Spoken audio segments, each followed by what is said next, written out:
me high and dry. I've been going through the ringer.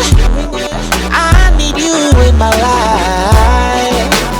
Time seems crazy. I'm stranded in the desert. This life gets so hot, I need a sip of you, God. Cause you're like water when I'm thirsty, yeah. Drink, drink. You're like water when I'm thirsty. Drink, drink. Hey. Ooh. It's warm down here. It's hard to breathe. It's burning my eyes, Lord. So hard to see. I'm quite parched now. I need a savior. Come quench my thirst, Lord. Because you're like water for the thirsty. I drink, I drink. You're like water for the thirsty. I drink, I drink.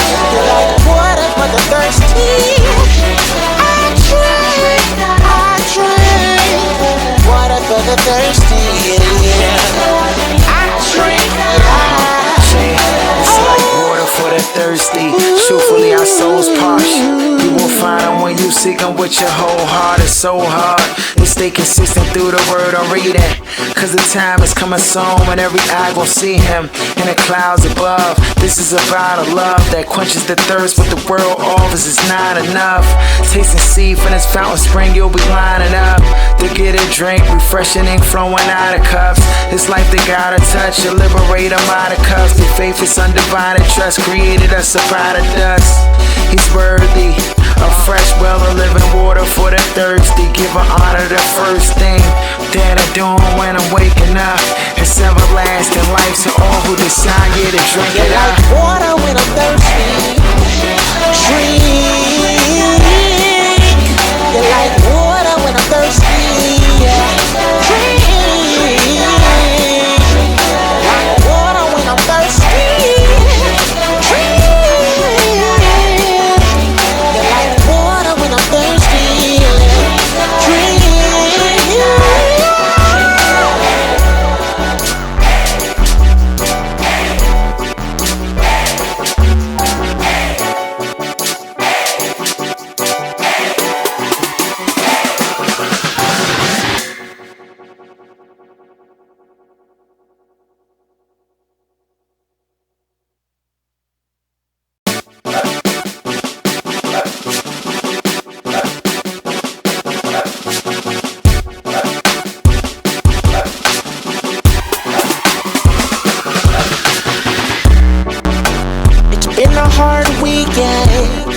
It left me high and dry.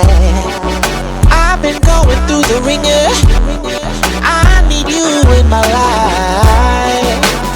Time seems crazy. I'm stranded in the desert. This life gets so hot, I need a sip of you, God. Cause you're like water when I'm thirsty, yeah. Drink, drink. You're like water when I'm thirsty. Drink, drink.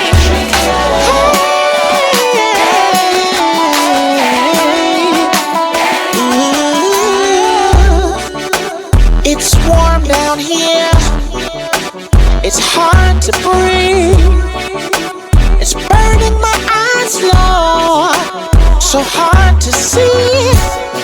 I'm quite parched now. I need a savior. Come quench my thirst, Lord.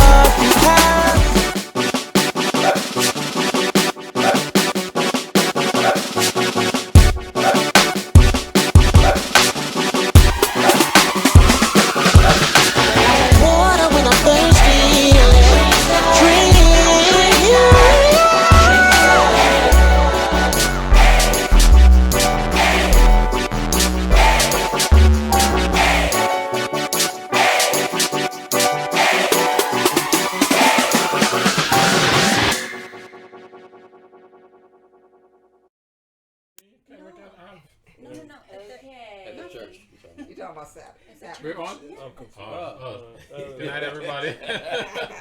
Welcome to the couch. Welcome to Waterfield Thursday. There's a small delay. I'm still watching the video here, so yeah. It's good to have you all. This is our last episode for the calendar year 2019. You know, but we're still in the middle of our plan. No, we're at the end of our plan, so we're doing it. We're in the middle of our season. Because our season starts in August. So we'll be starting over from Genesis and reading through the Bible again. Z, this is 4? This is 4. 4 times all the way through the Bible? Mm-hmm. Kendrick, this one? This is 5. 5 times all the way through. Not technically all the way through. Psalms, is that still a thing? Okay. You still how many times? 5 times through? 5 times times, through, yeah. skip Psalms. I mean, I've read a couple like chapters on Psalms. Okay. Yeah. Well, my family's West Indian, so I've done Psalms like all my life. That's Okay. So you're caught up. Yeah. Z, tell me about the 4th time through. Surprisingly, just maybe like a few weeks ago, I would say. Or maybe like a few weeks ago, I would say. Like it finally hit me. You know, you hear people say you don't have to do like there's nothing you can do to make God love you or not love you type situation. But it never meant anything to me. It really never did until just a few weeks ago, and I was like there's What changed? nothing. Or what brought it to light? So I'm trying to think where I was reading, but it, like for me, I think it just kind of finally came together. Like there's nothing that I have to do. Like I always thought that whatever I do sometimes gets me out of the box or whatever, or however I think. So I always kind of struggled with that. Like for the longest, I think I struggled with that. Then, like a few weeks ago, I was like, nah, that's not the way it works. Like, but for me, like I finally felt it for me, because all this time I hear people say it, but I'm like, how is that? So what? it took the 4th time. What did you hear people say? You heard them say that you could like make God like you more, or what was it? What did you hear? No. Like the whole people always say. I mean, people always tell you like you can't. However God feels towards you, you can't. There's nothing you can do to change it. Oh, okay. Right. So, That's interesting. but then for me, I felt like maybe the way I probably should put it is I finally understood what love means in God's. Okay. You know what I mean? Yeah. God's love, as opposed to like how we feel, because I know how I feel when even if I say I love somebody, they do something stupid. I'm like,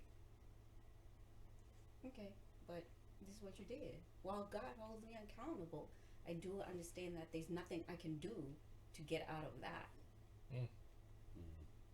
You love anybody like that, Z? Do I love anybody like that? No. Not even your son? Yeah, your son. No. I do, but You know her son? He knows she don't love her son that way. Not at all.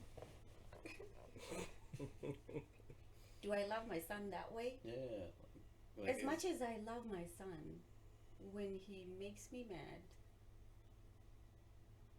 there's something that goes on. You know what I'm saying? Like, Can you do something that will cause you to never love him? Yeah. but to understand that I can actually. No, he can't do anything to make me stop loving him. But to understand that there's a love that's even greater than that, for me, was like, Okay. Gotcha. you know what I mean? I never understood how possible is that. But I finally kind of started to understand it this year. Like, there is something greater than that. Because I always thought, and I think I asked this like earlier in the summer, because I was like, how is it possible? And you kept saying, if Khalil, we're talking about the whole 7-Eleven thing, remember?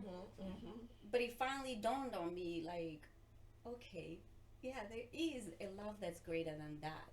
But I'll never understand it. I'll never understand, because all I know is how much I can love Khalil. That's it. You know what I mean? Beyond that, I can't understand it. Do you think that's enough? Do I think that's enough? Understanding your love for Khalil, you think that's enough?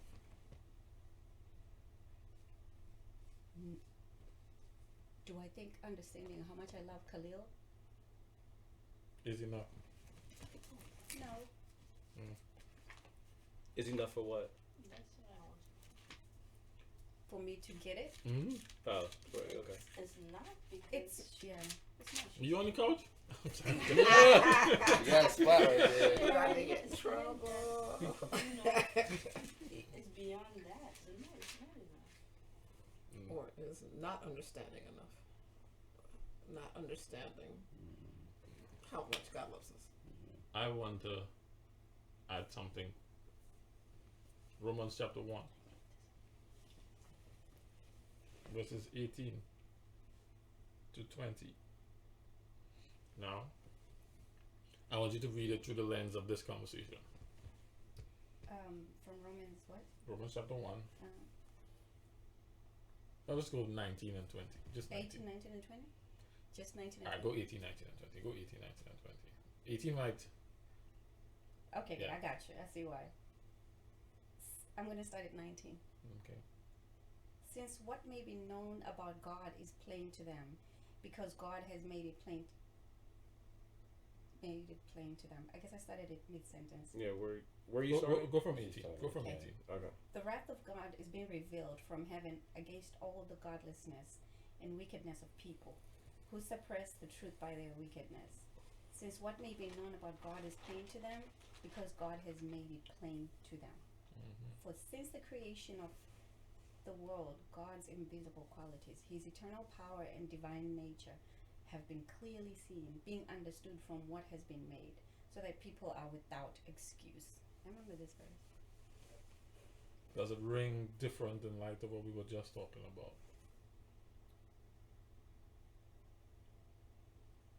It does. It does. But in that whole revelation, the other thing that I also kind of came to understand was, because I didn't understand it, I was doing too much.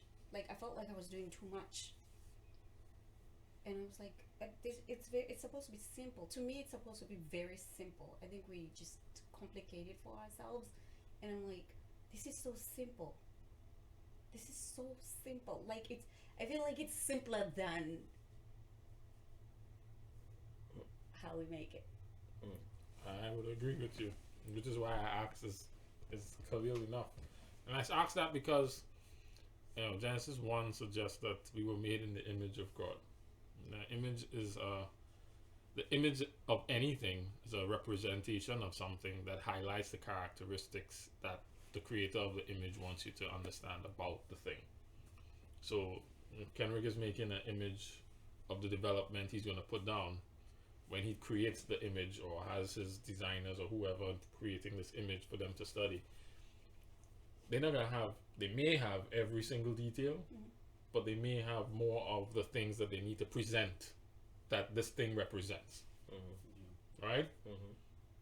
They don't have every bolt, they can't represent every bolt. True. But I need you to know where the road is, depending on who he's talking to, or where the trees are going to be, or what the layout of the inside of the building is going to be, or what the image is meant to communicate something about the thing he's trying to represent. Same thing if you're doing a painting, or building a statue, or so if we are the mankind is to be the image of God, then the things that God wants us to know about him are built in to the image. And to think that every human being cycles through, even if you don't have children of your own, having a guardian and being not necessarily a direct guardian, but aware of what guardianship looks like, right? Or parenting looks like.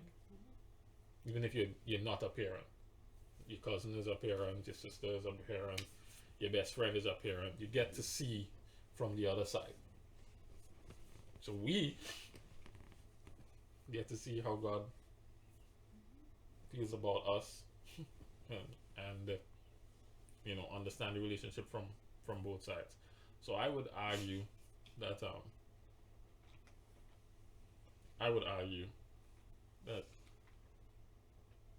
the love for Khalil is enough.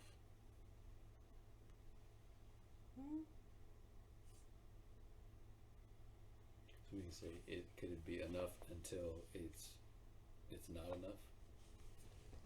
Meaning stages. Meaning what? Stages. Unpack that. So I find that Hold on. Why is Avonique watching from home? I hope she's watching from the car she's driving here. I hope she's not doing that. Sorry, go ahead, Roy. Yeah, I find that in life we tend to get things as we need them, like in class or in school. Like you don't get pre-calculus in kindergarten. Okay. Right. So we get what we need for the level that we're on, and then when it's time to move to a new level, then God brings us to a point where I have to introduce you to something else. I hear you.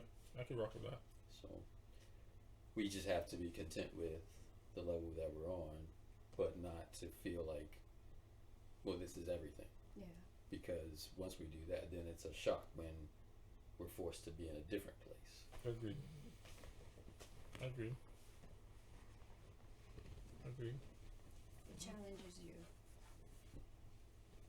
to a degree. I mean, and then I think for myself personally, I think just especially dealing with Khalil, I've really come to learn even more about how God kind of sees it, because I'm like, are you serious? Like, I was fighting him over, he lost a key, and I'm like, to the house, and I was like, oh my goodness, you lost the key to the house, now we don't have a key to the house, and I'm just like losing it, and I'm thinking to myself,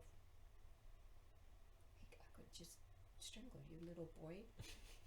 And then I'm like going away, and I'm thinking to myself, like, I wonder. And this happens to me quite often when I deal with him, and I'm mad at him and stuff like that. Because then I'm like, I wonder how God feels about you when you do that. Like, that's how you feel, like you want to strangle him, but I wonder how he feels about you when you act like that. But then I do recognize that, no, I don't want to strangle you because I love you. I would never do that. But you make me so angry. But I will cut you behind. Huh?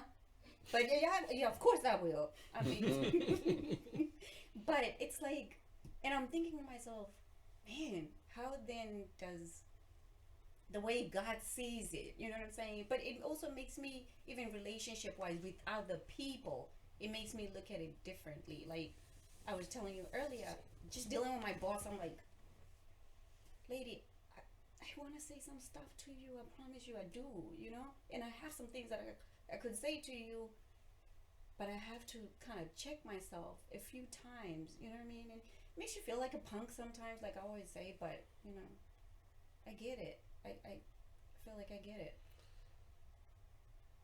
So I want to push back a little bit and say that the one I've seen in the 7 times I've gone through it seems to react like you.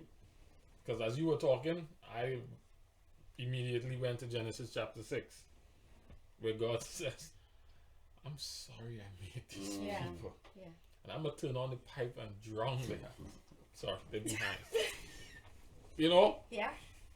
Or in Numbers chapter 14, he says, wait, these 10 times I bring you out of this thing, and this is how you're going to treat me? How long you're going to show me contempt? You know what? Or they're behind staying right here. Or they'll wander around here and like, you see him catch feelings in the same kind of way.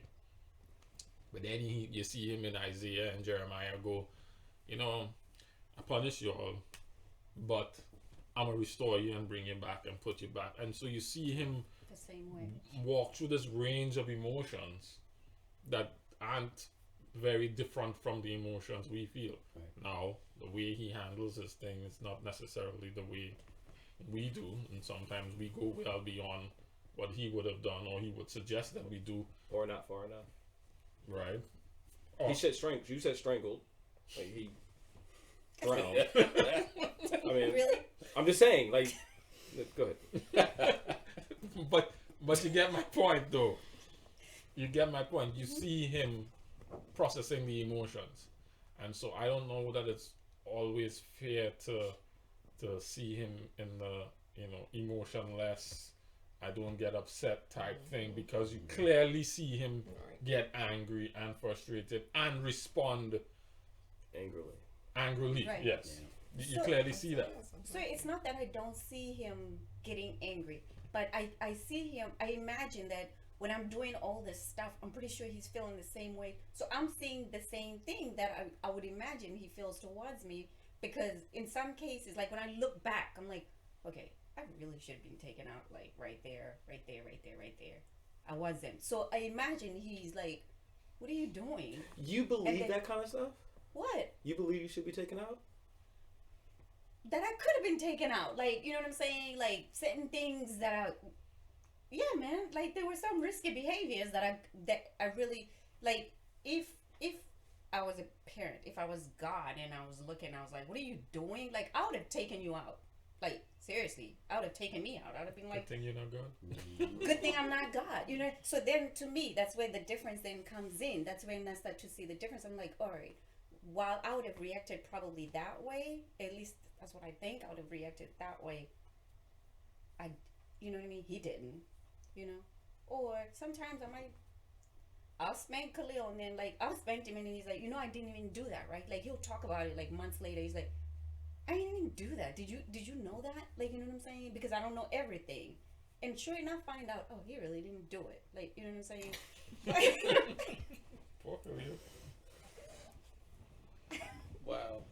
Yeah, you're not God. He needs a So lawyer. I'm not God. That's what that's He- all I'm and trying to Khalil say. needs a lawyer in the house. Oh my God. I Seriously. think Shari is saying, because the person Child is Protective registered as Jeremiah, but I believe it's Shari because of the language. It's like, Jerry, don't speak like this. I think it's enough to get a glimpse of God. Because I find as a mother, Jerry's definitely not a mother, so it has to be Shari. That I can't love my kids like he loves me. Yeah. But when I think of how much I do love them, and then I multiply God's love in an infinite. But when I think of how much I do love them, then I multiply God's love an infinite number of times. Shari. I think many of my behaviors should have taken me out, but God's protection kept me. Shari says as well. So, Kenrick, 5 times around. What do you get for 5 times? You like a vest? I need a vest. So when you asked Z, I the first thing I thought was simplistic. Like, it's getting simpler. Tell me more. It's not complicated. Like, this thing it's really not that complicated. It's difficult, but it's not complicated, and it's only difficult because This was a lot of reading and a lot of stories and a lot of literature and poems and imagery, and what are you saying is not? so What are you saying it's is not so complicated? What are you saying? so God has really made this thing. He's made it simple. I mean, life is a little bit complex, and people are complex, which makes it complex. But I think through the second and third year, I evolved. You evolved faster, but I evolved through to lordship and really started understanding that, right? And then once in my opinion, once I understood that, then everything else became a little easier. And you can look at the stories, like even this past time when we were going through Job, it was the thing that stood out to me this time, and I don't want to get into my taking points, but was and even Z right now, like, it's people view God through their experiences, right? And so his friends had experiences and were told certain things, and that's how they viewed. Job had a totally different experience, and that's how he viewed. And so it gets complex when I have evangelicals saying this, and then other people believing this, and then these people believe this, and these people don't even believe. And that's what makes things, like this whole thing, complex. And now you feel like you're trying to wade through and like, who's right, who's wrong? Is he really like this? I guess I can see he's like this, as opposed to like reading, understanding, and developing it with your relationship, and then understanding that, you know what, he's big enough for actually that to be your experience, to be the experience that he needs you to, like, you're working through that. So it's simplistic from, if I just take Kenrick, understand who God is, and then interact with the world based upon that, then I think I'm good. I'm good with that process, as opposed to trying to view it and navigate it through everybody else's eyes and ideals and thoughts. Does that make sense? So I think that's what, over the past, this year is, especially later in the year, started making a little bit more sense to me. Cool.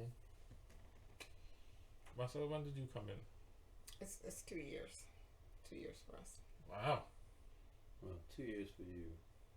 I read it twice before on my own. Well, he's talking about With Water for the Thirsty. Just saying, it's just 2 years for you. No, I mean, I read it before too. I've read it too.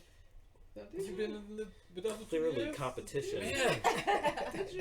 Tell us about what the experience has been Yeah, please, over the last 2 years. elaborate on. Easy to deal with him.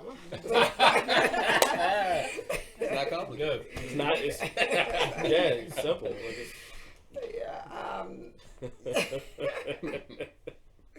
I'll piggyback a little bit on what Kendrick said, because I do agree with that.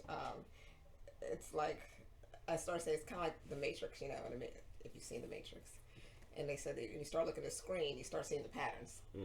So that's kind of what it starts That's to very feel true. like. It's like, oh, okay. Someone else will look at it, it's like, okay, that just doesn't make any sense. But I feel like I could start seeing, oh, okay, I can't see the blonde lady through that. You know, Yeah. with the red dress. That's a good illustration. I got it. Yeah. So, and it's been eye-opening. I think the thing that I got most out of it this year is truly being guided by the Holy Spirit through it. I'm like truly understanding what that is and allowing Him to speak to me. Allowing me to understand what He's speaking to me, and understanding that what I get may be different what someone else gets, and that's okay. Kind of like what you're saying. It doesn't matter if someone else receives something differently. That's for them. And it's been a focus of what I call positive narcissism, of just really being so self-centered on working out my own salvation that I don't have time to be in anyone else's business. I can't even think or focus on Positive anything. narcissism. That little plaque in my office. Maybe that's a It is. They call you narcissist. But only on the inside. Like nobody else can see it. Like it's just. Oh, is that invitation t-shirt?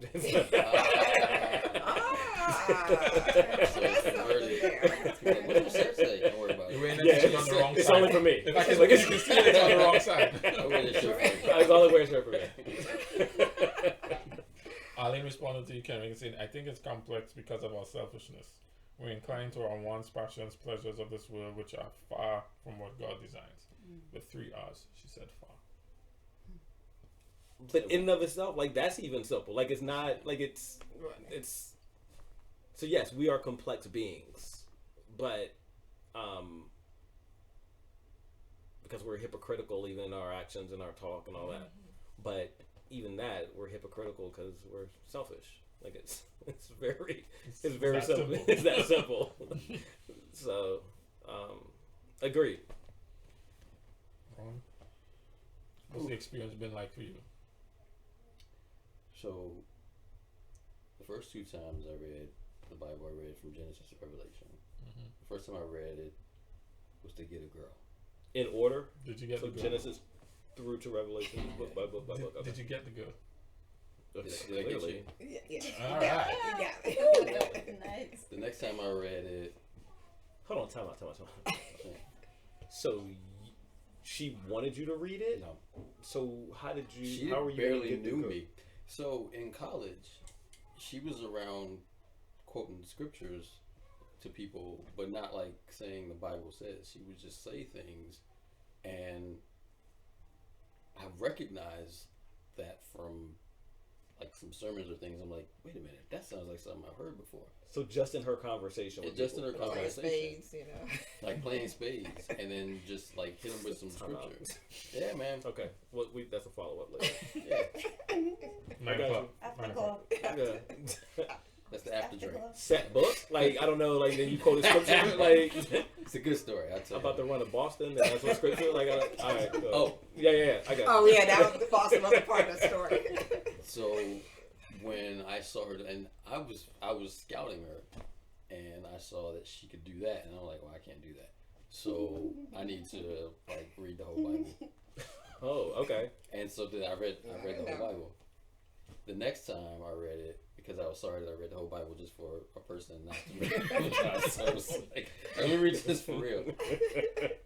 But nothing like reading it in this format has been so beneficial. So this year has been more of a tug of war for me. I'm reading it and I'm trying my hardest not to be like the people that I'm reading, or to do the things that people tend to do, like look at these people's lives and then try to make assessments about their lives rather than try to understand where they are when they made these decisions, and then ask yourself, what would I do if I'm in that situation, and honestly try and answer it, because there are things that are far beyond what we in this civilized day could ever understand. Like, so when I read that David says, I can't wait for your kids to be smashed against rocks. And my question is, well, why would you Why want would you pray that to God? And then remembering, well, their kids' heads were smashed against rocks. Mm-hmm. So I find that understandable. May not be righteous, but I understand it. So rather than condemning these people, I'm finding myself in it and seeing the arguments that I actually share with them, and seeing if this is where my mind should be in terms of my current status. So part of that is the book that I always read, and I've read Job individually. I've read Job about 10 times. Every time I read Job, and I cry every time I read Job, because I find the story just so matter of fact, and it just says to me throughout all the books, it just makes the clearest point that God does what he wants. And there's nothing we can do about that. We're here. If he decides to test us in a certain way, there's nothing we can do about the testing. We just have to, in a sense, decide whether we are going to use this opportunity, if we can first of all see it as an opportunity to get better, or are we going to just move into this slow, pointless, lazy life because he hurt us. And I think that's the struggle here with Job and his friends. I found for the most part the friends and their conversation was based off of a lot of fear. Job, the more I read him, I'm like, I can't disagree with the things that he's saying because I have those same thoughts. So if I'm disagreeing, then I'm lying to myself. So on one hand, yes, God is saying in many books, how dare you do these things? I'm sorry I ever made you. But then I read and I hear the questions. How much longer are the wicked going to continue to reign? How much longer? Even in Malachi, where the people go, why should we trust you? The wicked are still. And what was his answer to them? Put their names in a book and the rest of them, they're gone. He doesn't owe us anything. So the thing is trying to accept that as I read through the text from all of these, and just having to accept that God does what he wants and he does what's right. My idea of right may not match with his idea, so I got work to do to figure that out. My idea of just, and Marshall to have this huge thing on justice, may not be his idea of justice, and I have to contend with that. So it's the tug of war of understanding the human perspective and then trying to hear what God says about what I'm supposed to understand in this moment, because as you've said many times, the text where Jesus talks to Peter and says to him, "You have not in mind the concerns of God," and that just stayed with me from the moment I heard it. That, and then what Kendrick said the last time he was here, when he said that regret is tied to expectation. Mm. So those things I'm dealing with. What's my expectation? And should it matter if I have not in mind the concerns of God? Mm. So that's what I'm dealing with. I'm reading. So midway through, my mind shifted to understanding the people. So the next time around, I feel like that's where I'm going. Understanding the people, not judging the people. Mm. So that book that my dad bought for the first cycle of people, How to Read the Bible for All the School. Yeah. One of the ideas in that was the central character in the Bible is God, and all the time I was reading the stories about the people, Yeah. but then when I read that the central character is God, that idea just kind of came to light listening to you guys, and kind of talking about how simple it is. And I thought, what a clever guy to reveal himself to the history of mankind. Like, you want to know about me? Watch how I moved in the lives of this family, because this family is not unique. This family is you, all of you. No matter where you are in the world, you are just like this family. So I'm gonna show you who I am by watching how I deal with these people. And I was like, wow, that's pretty slick. Right. That's pretty clever, You didn't come and, just write out, I'm this and I'm that and I'm whatever. You get to see who he is by how he deals with them. And I was like, wow, that's a really effective way to do it. Because now, however many thousand years later, as I'm reading about this family, like you said, I'm seeing myself in there, and I'm like, they're no different from me. And no matter what culture you come from, or what background, or what language, it's like, we're all this family. Right. And so I think that was the most profound thing, which is why I go back to Romans 1, the invisible qualities, divine natures being seen from what is made. Yeah. There's no way to escape who God is, because he built it. It's almost like it feels like he built it into the human experience, who he is.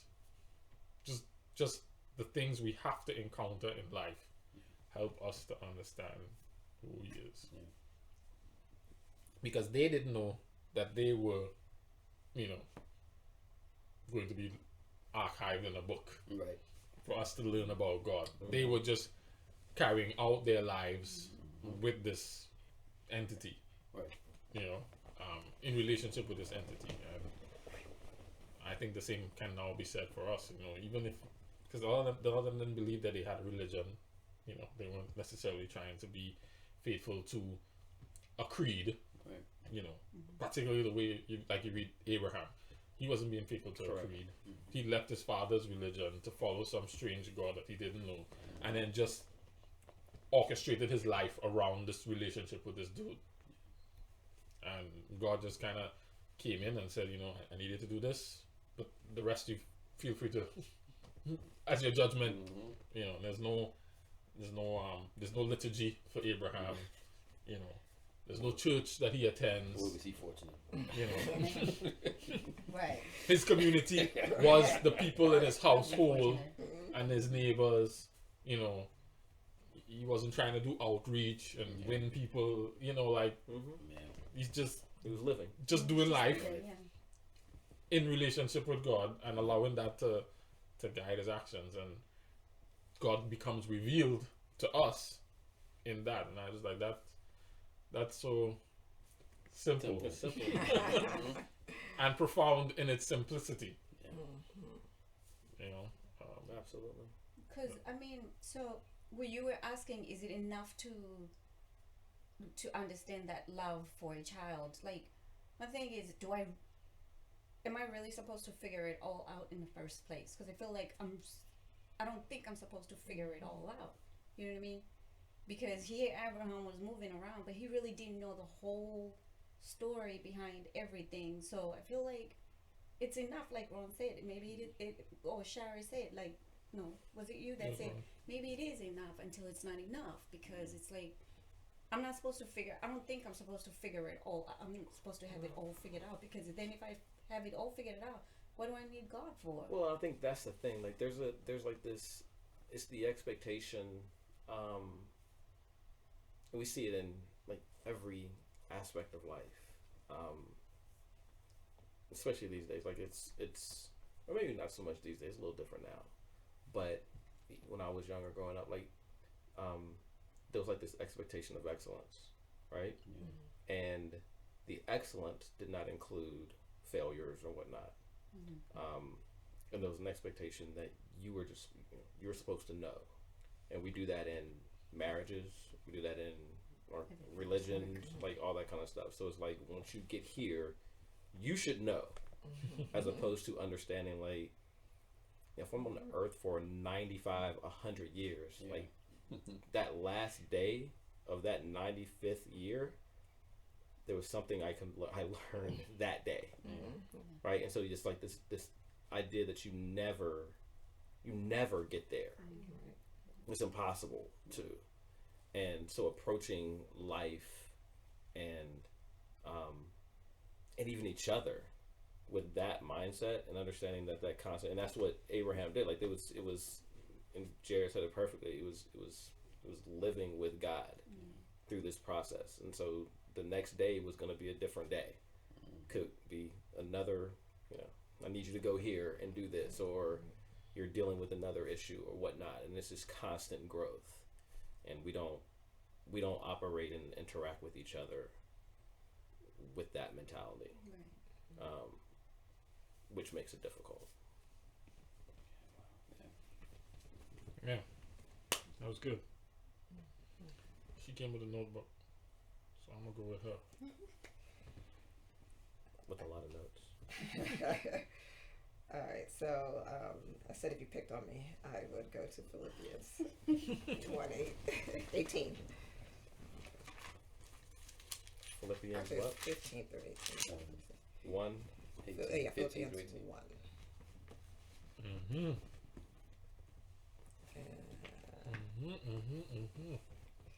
All right, so it says, some indeed preach Christ for envy and rivalry, but others for goodwill. The latter do it out of love, knowing that I am put here for the defense of the gospel. The former proclaim Christ out of selfish ambition, not sincerely, but thinking to afflict me in my imprisonment. What then?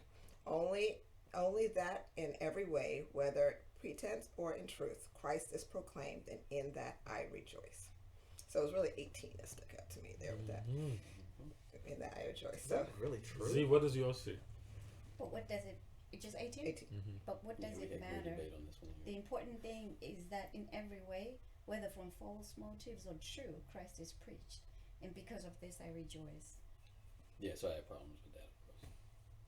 Not to say Paul's wrong. Oh, he's wrong.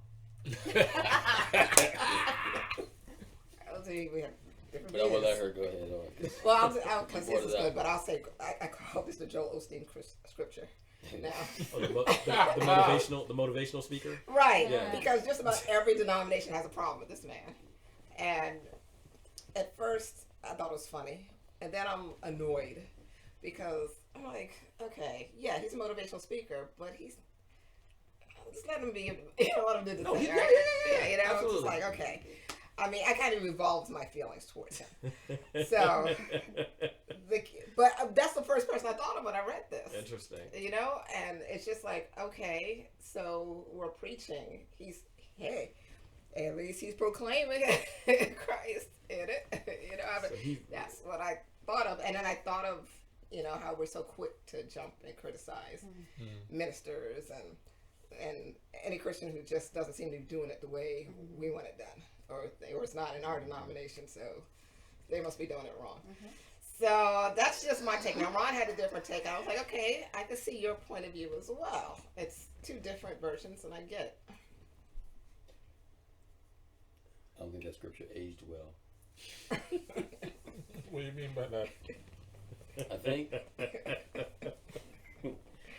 think Paul, like the forefathers of America, Oh my gosh. who wrote in the Constitution about right to bear arms, if they could have seen what came from that, they'd be like, nah, hold up.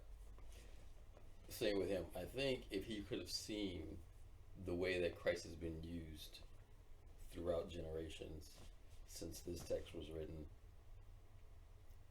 he may have put, just a little caveat on that, because the Crusades were used with the same motive. The slave trade was moved with the same motive. We preach Christ, but we're gonna rape, we're gonna kill, we're gonna snatch you up, kidnap you, we're gonna remove your identity, we're gonna do all this. Oh, but Christ. I don't think that was the idea in what he was talking to the Philippian people about, which has since moved into a place where now your motives are directly checked before you actually can get this message out about Christ. Because of all that has happened in history, the way that his name has been dragged through the mud. And yes, it still stands. Still stands. It's still the name above all names down here. But a lot of adversity is tied to his name. Because a lot of people have misused his name. I was with you. I'm moving away from you now. But what did you see? Yeah, Kendrick. So, I've never read Uncle Tom's Cabin in life. Me neither. So, as a 41-year-old black male, I was like, you should probably read it. So I started reading it.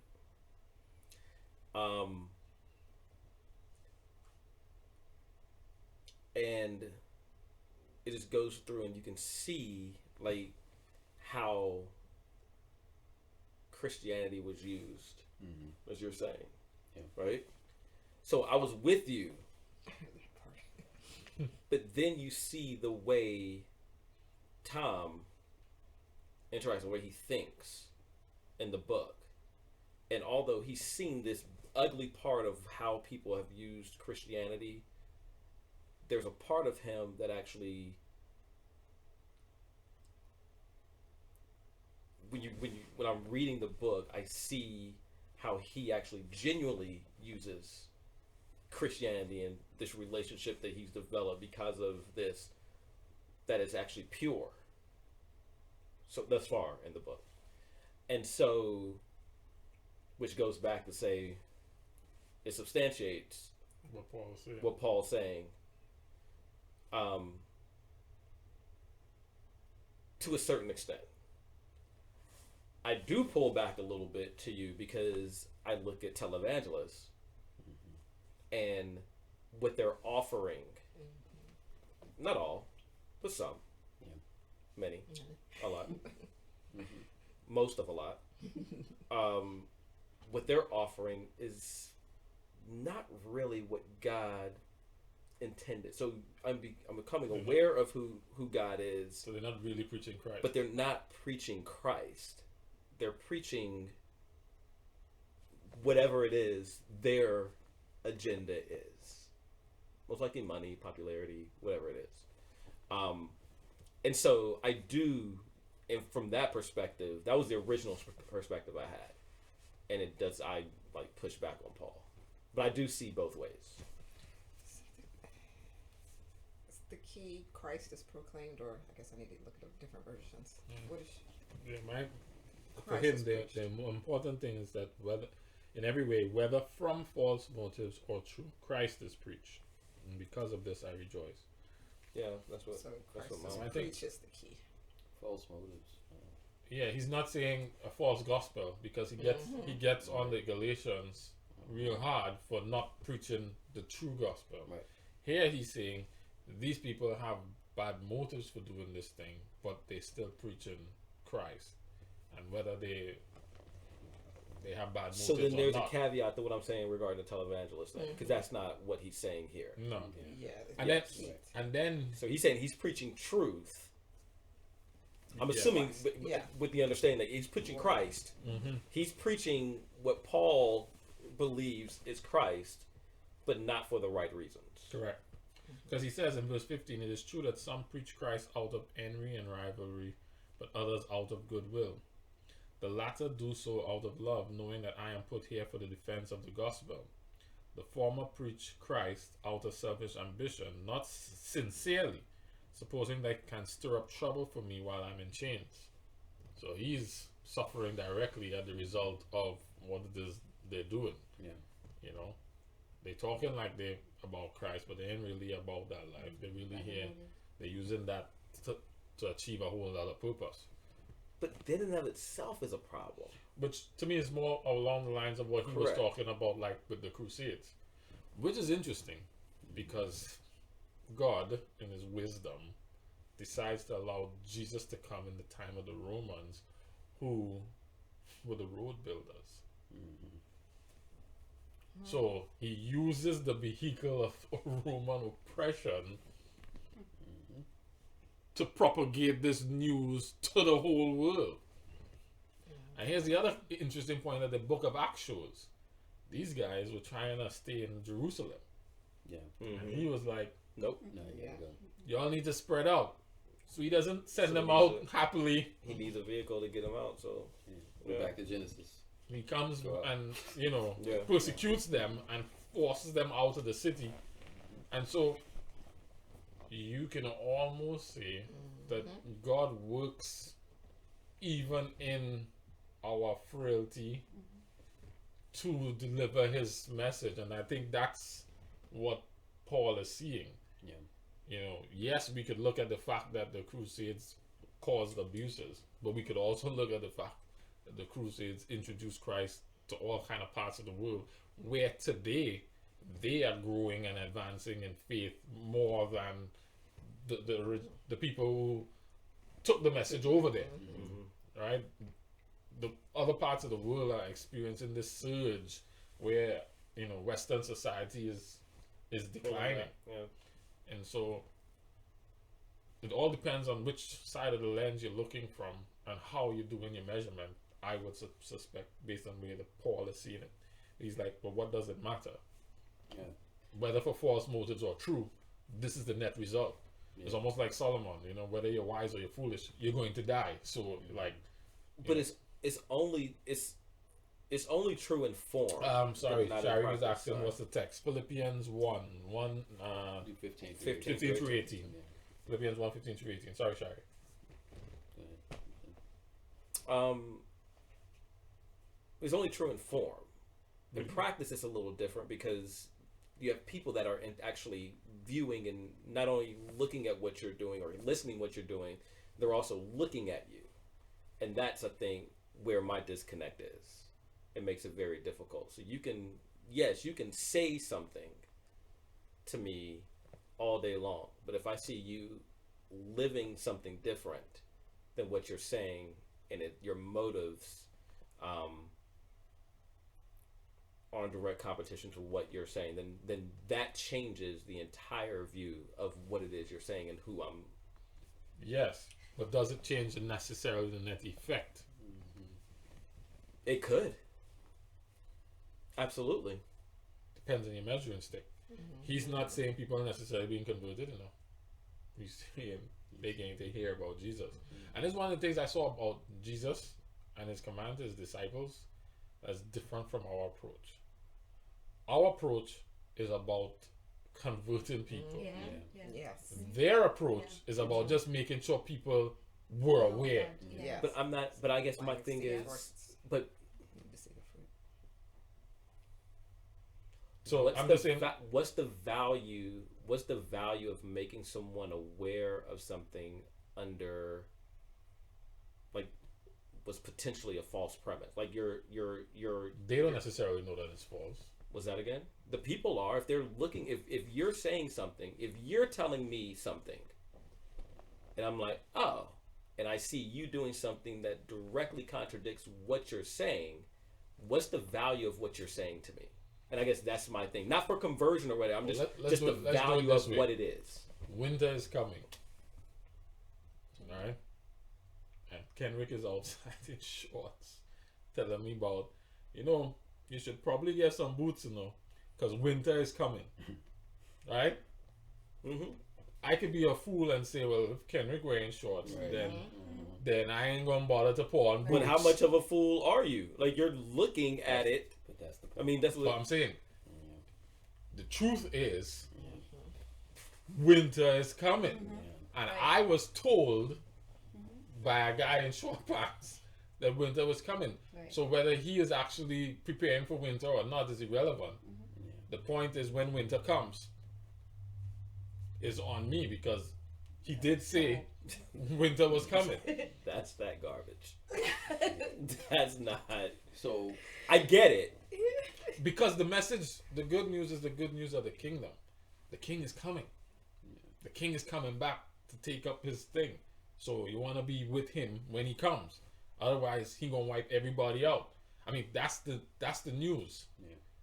And whether I'm living like I belong to the king or not, that's truth. And yes, it would probably be more convincing to you if I was living that way. But it really is not that important. Because at the end of the day, did you know the king was coming? Yeah, he did tell me that. that's the Did you change?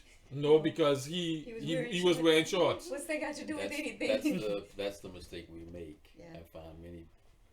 So now I got to push back against my own argument because I see what Paul is.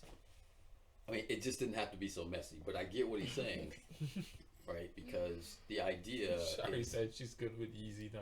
it's good with easy. With easy. She's good with him now. Yeah, the idea is to point them in the direction they're supposed to go.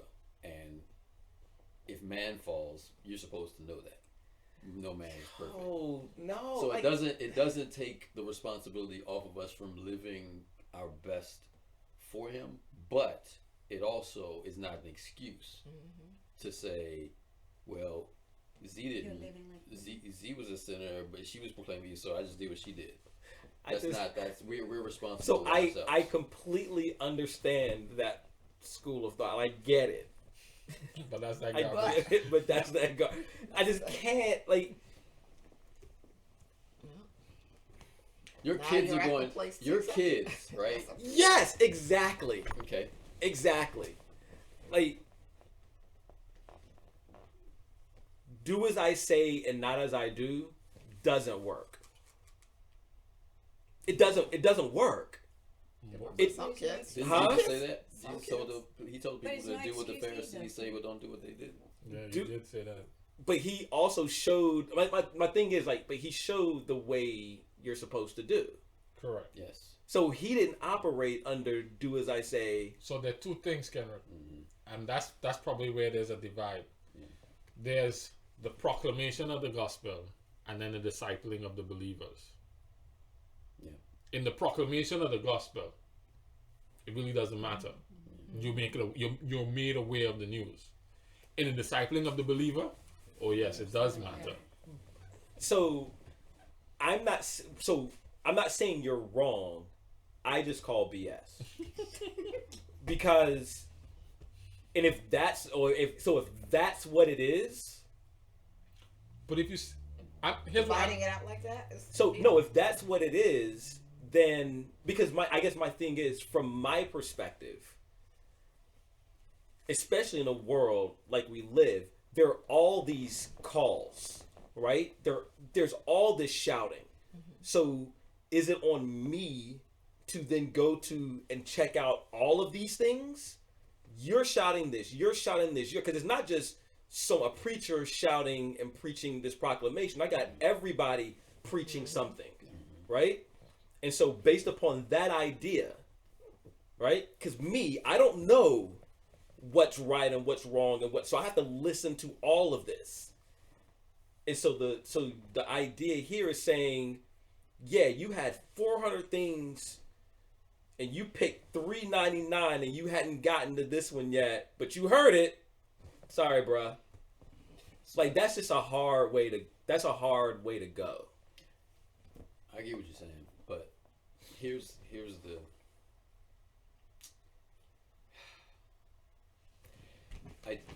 Do you feel that God is in heaven going, you did 399, but you didn't do the one, but you heard it?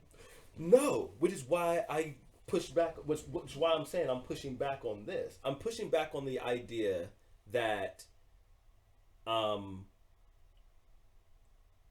that the proclamation is good enough. So, Well, no. doesn't he want The to be proclamation, because that's what y'all are saying. You're saying you heard, whether you saw it in practice, you heard, and because you heard, you should have gotten your boots. Whether you saw me with boots or not with boots or whatever, you should have gotten boots because you heard that they were boots.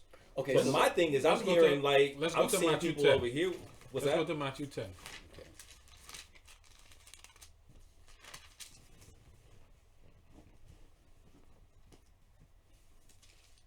what? We'll start at verse 1.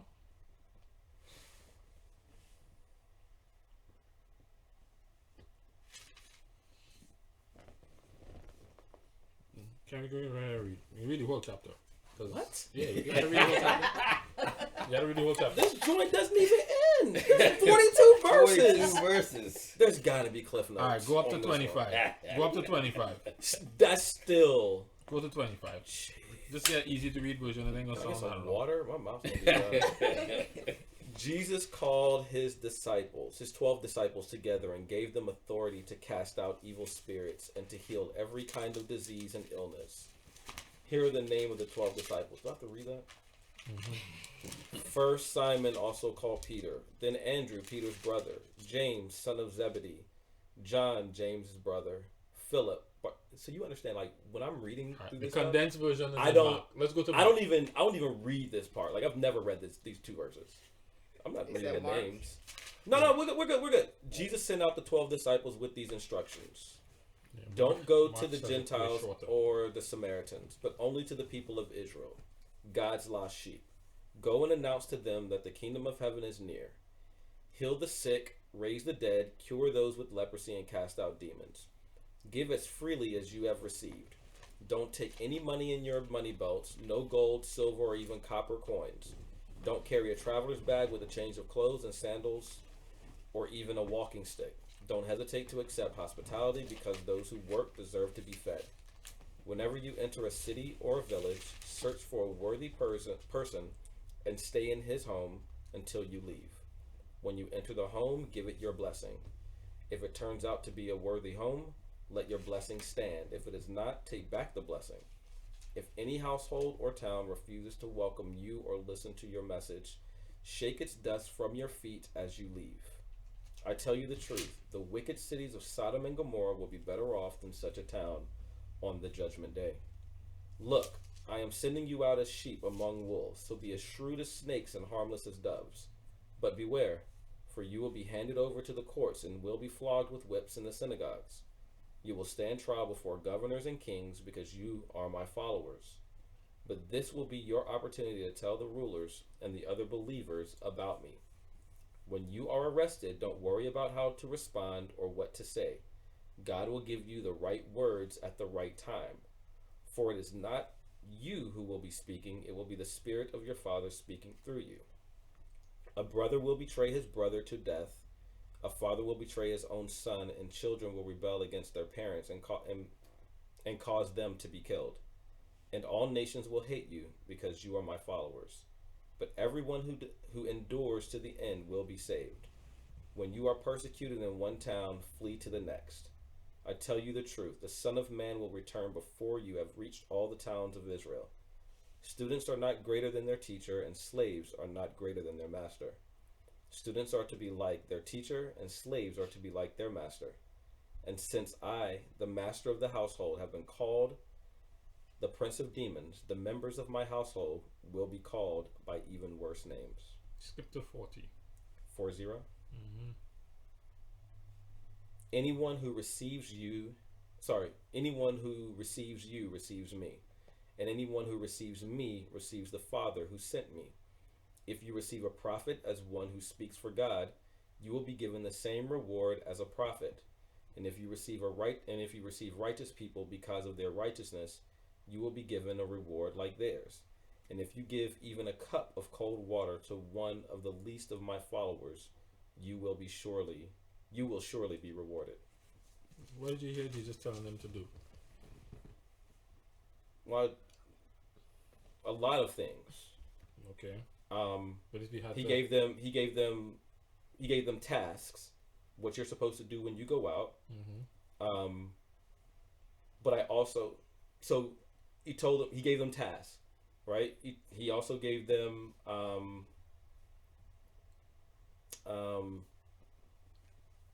he instilled in them a purpose, as well as an expectation.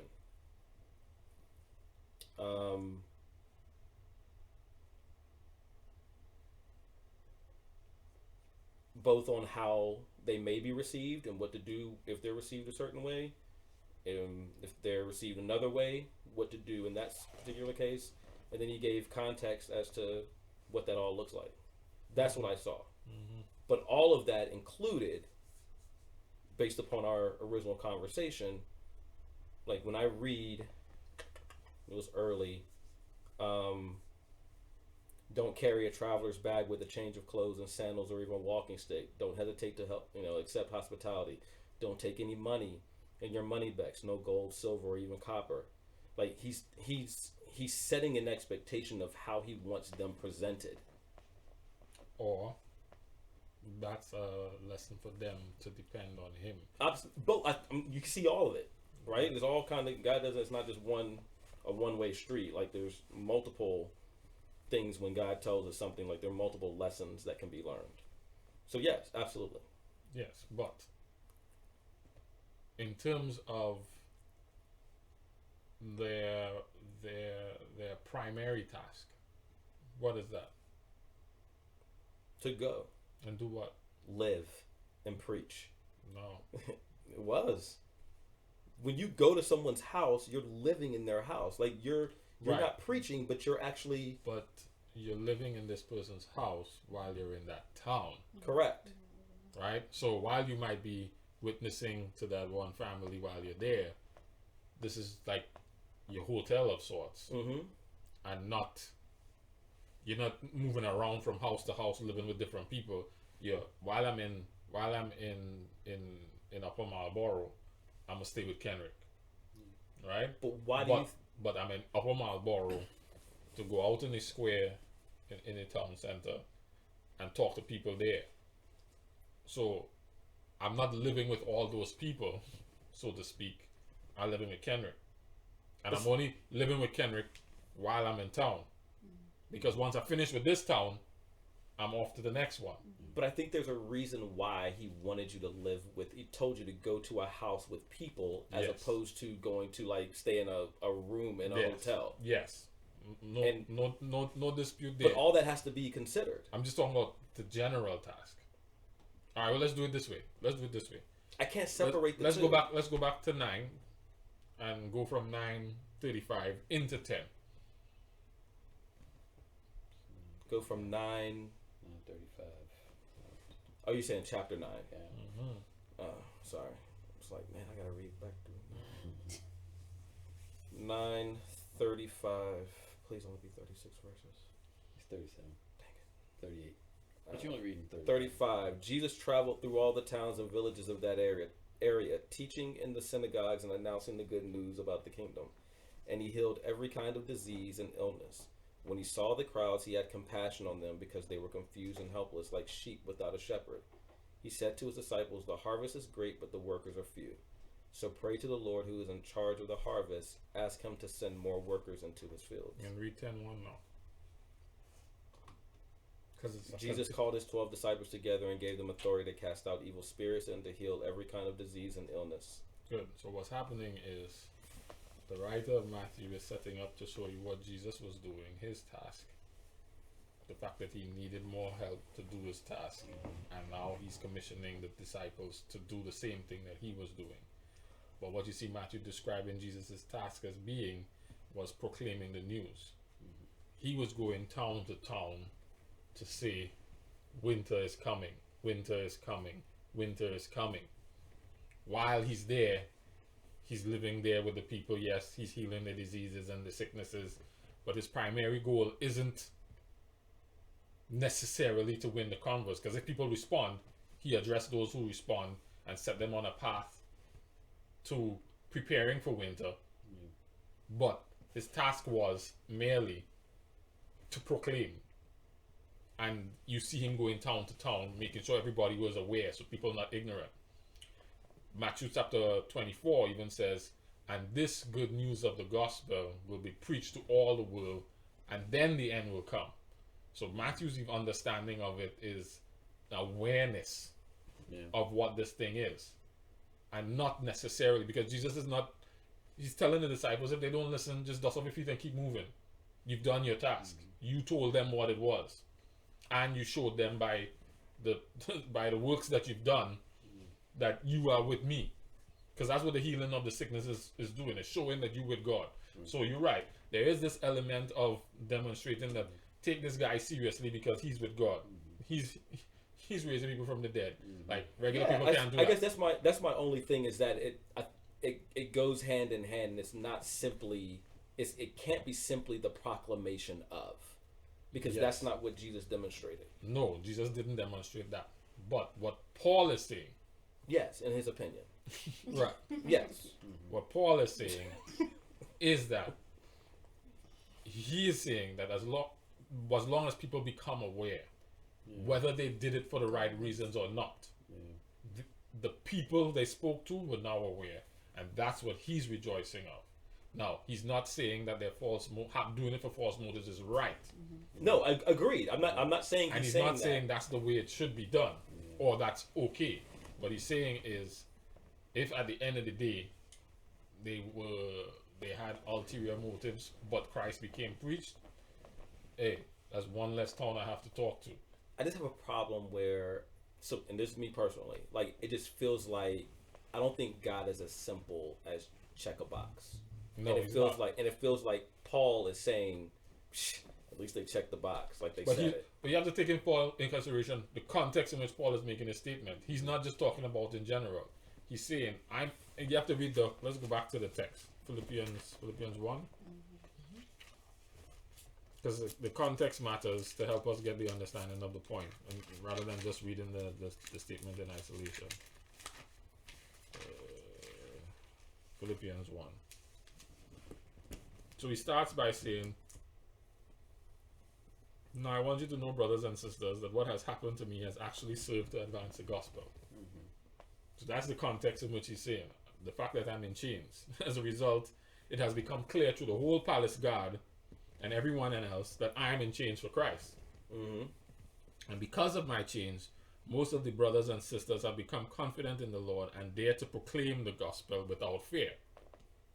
It is true that some preach Christ out of envy and rivalry, but others out of goodwill. So he's saying, it is true that they have these two types of people.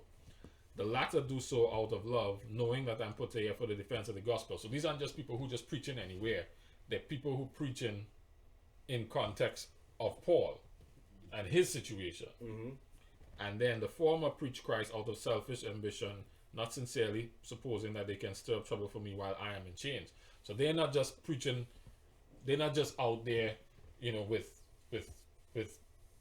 their own personal motivations. You have these people who preaching to support Paul, and these people who preaching the same thing to hurt him. And it's in that context he's saying, but what does it matter? Right. Because what he starts off saying is, what has happened to me, these people preaching against me, and even my chains has served to advance the gospel. And so that's why he's rejoicing. He's almost flipping his own situation and saying, even though I'm in chains and even though they're hurting me, what has happened is this guy has now become to Christ, and this person has come to Christ, and that person has come to Christ. So it's in particular it's in context. So Correct. it's not forever and always. No. Okay. No, But it still works today, even if it's not Christ. This is marketing. I guess my thing is, I'm saying it can. I'm saying it can work. I mean, it works. It Yes, can. it can. It can. It worked in 2016. It can also not work. correct. Okay. And I guess that's where my thing is like, I don't want to take this as like So the idea is everything. Like I can look at anything that anybody says And as long as they preach Christ, then I can check the box and be like, yeah, y'all knew. No, what I'm saying is, Like, it's not. if I'm they not preach there. Christ, you don't know that there may be a person who is genuinely brought to Christ as a result. Right. Not saying, yeah. So that's the point, because you just don't know. So like the first time I ever read like a Bible verse was at a football game, because back in the day when you would kick a field goal, people would hold up John 3:16, and there was just the verse, and I didn't know what that meant, and I'd see it like 100 times over, and then finally I was like, what is that? What is John 3:16? And then I read it. I was like, oh, it's a Bible verse. Okay. People find out just from that. I don't know who the guys were holding it up, but they knew a camera was going to be there because the guy was kicking a field goal, and they held up the banner. But their motives could have been pure. Or they could have been Or- they could have been the worst of Yeah, sinners. Huh? But we don't know them. Or- All we know is Right. they proclaimed. They might not even have known. Yes, They were but- doing it. They may have done it because Right. somebody else So did. yes, so want some that's attention. that's Right, great. they want some attention. Now, I'm just saying it's not an always and ever. so what it That's does, all I'm saying. what it doesn't do is give us who do have the message the right to have these false motives and justify our doing it. Right. So there is that self-assessment and self-judgmenting, Self-evaluation. Yeah. evaluation that needs to take place. Yeah. You know, I can't feel justified that I'm preaching with false motives and I'm good. You know, it doesn't really matter as long as I'm preaching Christ. I can live any way I want. I could contradict my message because there are other scriptures that speak directly to that. Yeah. You know, if you cause any one of these little ones to stumble, Yeah. it's better if you tie a millstone to your neck. But while you're not saying that where you can't take on that, what you are saying is that someone says it and you're like, yeah, they don't add up, but like, psh, at least he preached it. Like that's what we're saying is okay. I think it's not our responsibility to make that person better. That's God's responsibility. We just have to do, as Paul goes on later to say, only live up to what you've already attained. So me, I Cherry in this conversation because she's been waiting in the Come queue on, for a Yeezy. while. She said, I was struggling with not trusting his motives, Yeezy, but I don't need to worry about that. The name of Christ is being lifted. Wow. The way the proclaimed lives shouldn't mess up the message, but in reality it does. Or the way the proclaimed lives shouldn't mess up the message, but in reality it does. We all know a preacher that we couldn't receive from because we knew they were living crazy. Facts. I might not believe winter is coming if you don't have a coat. If you don't need a coat, maybe I don't need a coat. And it's both and. Proclamation and living right. Best way. I think the name of Jesus is powerful enough alone. I think a worthy witness is even more impactful. Motive for sharing Christ and how you're living is two different things.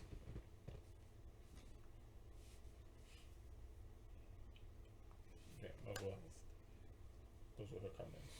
Baby in the bathwater. Don't throw out the baby in the bathwater. With Kendrick. Because It's yeah, not complicated. That's my point. Like it's very like it's, Yeah. no, it's not. but maybe it is. So I'm not saying that we can't say that the Crusaders were right in their approach, or let them off because they brought Christianity to the world. Yeah. However, They made the roads. they did bring Christianity to the world. Like I said, it didn't have to be so messy, but he got the job done. It's like, And you have to keep in mind as well that the Acts of the Apostles, at least, is the Acts of the Holy Spirit, really. And so Yeah. he's working through all these flawed individuals to get his job done. And what you see with Jesus is the understanding that the job is to make sure everybody's aware. That's what you see. And, you know, if I have to use this to get it, yeah. to get awareness, then, you know, I'm gonna use it and then deal with my messengers on the back end. Yeah. Because you see that with Babylon. He So tells- I was going there, but it wasn't just that. I mean, it was like he deals with the messengers on the back end, Yeah. and he deals with them properly. This is one of the biggest things we saw in the Old Testament. It's the forgetting, the not mentioning him that's the thing that puts us in a deep hole when we just don't mention his name anymore. That's what caused a lot of strife and struggle when the generations that came up after had no idea who he was. So it's better, I think he takes proclaiming it from a unruly source. That way his name is still out here and he can do what he needs to do, rather than just not mention. Silence is a killer. So a man raping a young lady with a John 3:16 shirt, Yeah. and she just remembers the John 3:16 shirt, Yeah. and she's like, and she goes and reads it 10 years later. Mm-hmm. He should not have raped her. Agreed. I mean, That's that number goes one. without Mhm. saying, right? But You have to remember who's running the show Thank you. We don't and know what his Yeah. objective Right. is. Right. sure, So, that might have been Using this And Mm-hmm.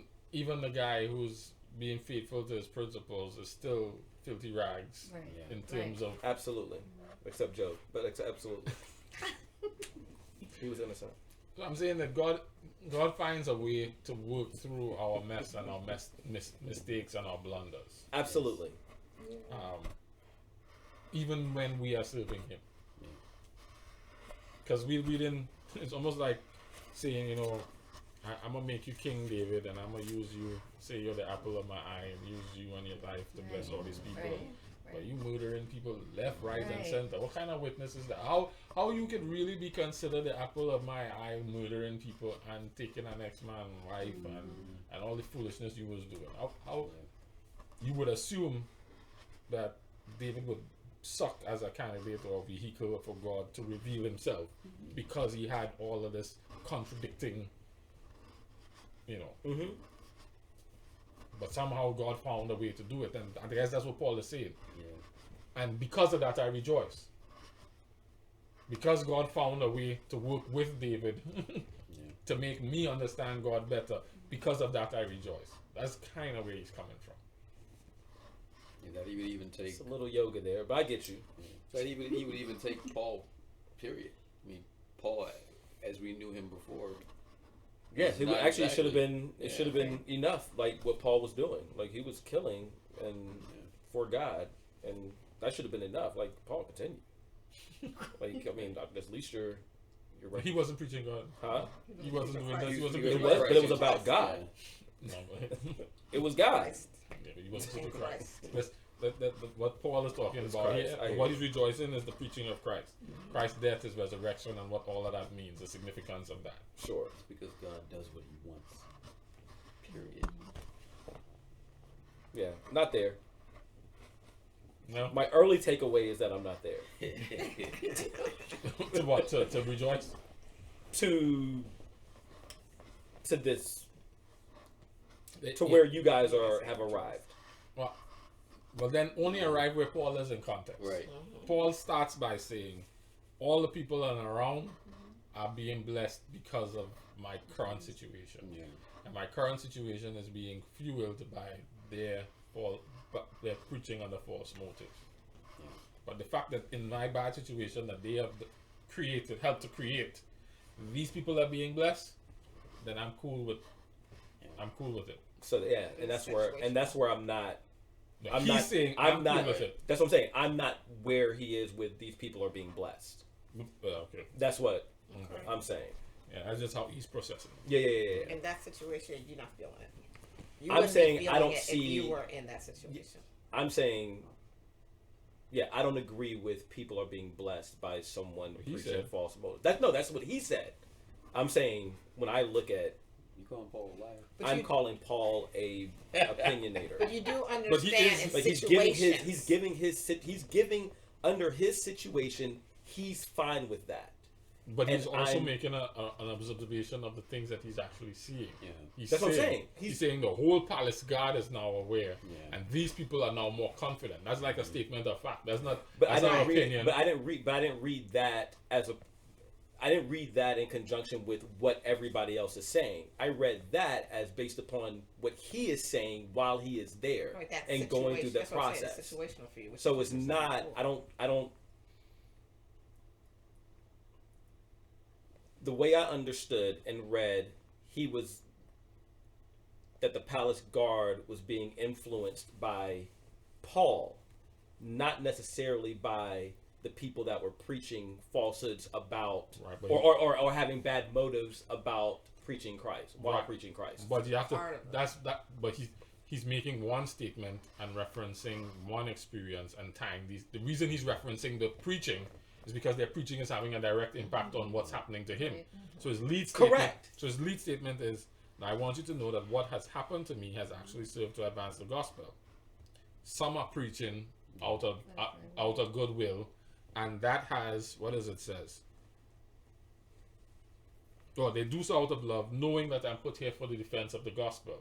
So their preaching is having a direct effect on him. The former preach Christ out of selfish ambition, not sincerely, because they hope or supposing they can stir up trouble. So it's the direct consequence of their preaching on him that he's giving thanks for, because when they do that to him, it's He's causing now- the palace guard. He's now able to speak to the palace guards. Well, the palace guard is now able to observe what is happening, and their observation of what is happening is leading them to Christ. But is Polarizing that marketing, unique to man, it his works. situation? Like, Well, it's unique to his situation here. right? I mean, yes, it is. But Kendrick, too. I wanted to ask you, like, because the way I'm looking at it, it's like, yeah, while it's unique to his situation, I feel like it still happens even now, like to this day with people, whether or not. Because while we may look at somebody who preaches, I don't know, like Stephen Furtick or something. Stephen Stephen Furtick. Verdict. I don't know who that is. Television show. Television, yeah. Like I'm. He's down in Like no, I he's in love North Carolina. listening to him. Mm-hmm. But then like I have Oh, he's a friends, pastor. Yeah. Okay. Yes. I have other friends who say he doesn't preach the truth. Like you know Mhm. what I'm saying? So at the end of the day though, when this particular friend of mine and I are talking, we got the message because somehow she is still listening to it. But while she's getting whatever she's getting, she is listening to it. It's still out there because we'll talk about certain things in there, and then it's like, but you was into like it's almost like my experience almost is shaping. So she's like, he's not preaching truth, yeah, and but you're yet like, I like listening to him, and the fact that you guys can have the conversation about it and you can share your experience means that everything is okay. right while she's getting Not- I'm no, not not saying everything it's is No, okay. when I say everything's okay, not what Yeah. he's saying. I'm just Right. saying that, but it's the fact that you're having the conversation all is well. Correct. Bring some Correct. value. It brings Right. something, Yeah. right? Okay. So Having to me, I feel conversation like whether is or relevant. not it was, she looked at it as negative. Gotcha. I may have looked at it as positive, but yet But you're still, looking at we're it. having that conversation and we're extending it further. Even if I say, "Oh yeah, well, I know that he said this, but maybe let's look it up here." So Now Trump we're, is good. we're getting outside. No, this is the marketing. That's what I'm saying. This is the It's just what polarizing it is. marketing. Whether you As a like them or purpose. you don't like them, you're talking about it. Right. Correct. That's what I'm saying. So That's what Right. Christ. That's Yeah. the That's polarizing the marketing. whole- That's all yeah. this is. okay, I got you. I like that. Polarized marketing. Yeah. It's serving to advance the gospel. I think that's what Paul is saying. It's not just that Christ is preached, but Christ is preached because the gospel is being advanced. Yeah, I think that's the context that Christ is preached is being defined as advancing the gospel. Okay. Yeah. Yeah. Oh, what's that? Sorry, you was Oh. yeah, it was all yours. It was. No. I'm good. That was good. That was good. Shari Yeah. says, because Paul may be fine with it doesn't mean God is fine with it. That's just Paul's current experience. She just pulls us back. Just pulls us right back. Just as we made our way through the door. Thank She's you, like, thank you, Sherry. Go back and sit down. Thanks, Paul. And I don't really thank you a lot, but thank you. Hey, my point is that she's okay with easy now, so I'm good. that was my point. I think one of the major takeaways from this conversation was something that Ron says, making sure that we are closer to God's evaluation than our Then, own. yeah, Mhm. yeah. I think that's the bigger point. Like understanding what God's concern is in the moment and what his priority and what he's willing to accept to achieve his priority. Yeah. And if he's okay with it, then I'm okay with it. And it sounds like Paul has an awareness of that priority, why he is accepting this position. Yeah. He gained it, and he gained it, and he gained it, then it was worth it. But even back to your earlier point, Paul didn't know this was going to be documented. So Right. Paul might have just been saying, "Oh, I'm cool with this." but I ain't know people were gonna read it. So, Right. so he like, oh, if you would talk, oh, by the way, the whole world's watching. When you go ahead and say it, he would probably have rephrased this a different way. Oh, shall we say it was actually Jerry this time Oh yeah. who pulled us back in. Ah, Not Shari. It's confusing. Some, Clearly, there's no loyalty. you know, in y'all that need to family. stop sharing accounts, man. Can't tell who's who I'm I'm talking sure the to. count's in trouble. Just trouble. All right. It's 9:30. Kerry, did you have anything from the week's reading that you wanted to touch on right quick? I talked about mine a little bit in the intro. It was reading Job this time was kind of, it was weird. It was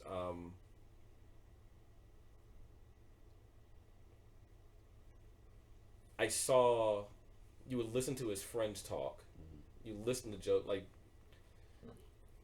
you listen to Job talk, and you realize like people just have different perspectives based upon their experiences. And there were many times I couldn't even argue with what the friends were saying because based upon their experience, that's what they knew. I probably had more. I was trying to understand. I was fighting between innocence and sinful, right? Job's a sinner because he walked this earth, but he kept proclaiming his innocence. Correct. And so I was kind of battling that. I don't think I could ever say from a spiritual perspective, I'm innocent. Yeah. And I think that's where I was. Like, and like your story about Khalil, like you beat him and he didn't do anything. That was And a while ago. When you strangled him and he didn't do anything. For me, I would have been like, yeah, clearly he was unconscious too. Like, so for me, my mentality, like I wouldn't have been apologetic about that. I'd have been like, I mean, You did something. yeah, I'm sure you've done something. That's the sort of thing I miss. It Who said I was fits. apologetic? And so, was that? Well, you acted like you were apologetic. I like you were didn't. acting like you were like, and I found out I wasn't. Like, Well, didn't yeah, do I it. found that. Yeah. I found She was that just out. saying I was it. It's, like, oh, okay, yeah. she was She just was saying saying it. Okay, it, yeah. I thought I saw a little bit of remorse, but so I look at like I view my relationship with God that way. I think I would be even if. I don't even know, like, if God did something to me, if I can attribute it to this particular thing that I did or didn't do, and I'm like, why did you punish me for that? That wasn't even me. Yeah. Like, I would Yeah. never, I don't think I would ever have that. And even if I did, like, I've done something else that I didn't get. Mhm. And so it was very difficult for me to understand his cry for that he's innocent. But like I said, also just But is he crying to God or to his friends? well, even whether or not he's proclaiming his innocence in a situation where he's being afflicted, right? And so I think both perspectives were very difficult for me to digest. And I don't necessarily see Job in a great light in this situation either because I don't do it much now, but there were times, and probably still are, who knows, in my life where I attributed blessings to things that I would do. Like, it was like, all right, Lord, if I do this, and you do this, then I'll do this.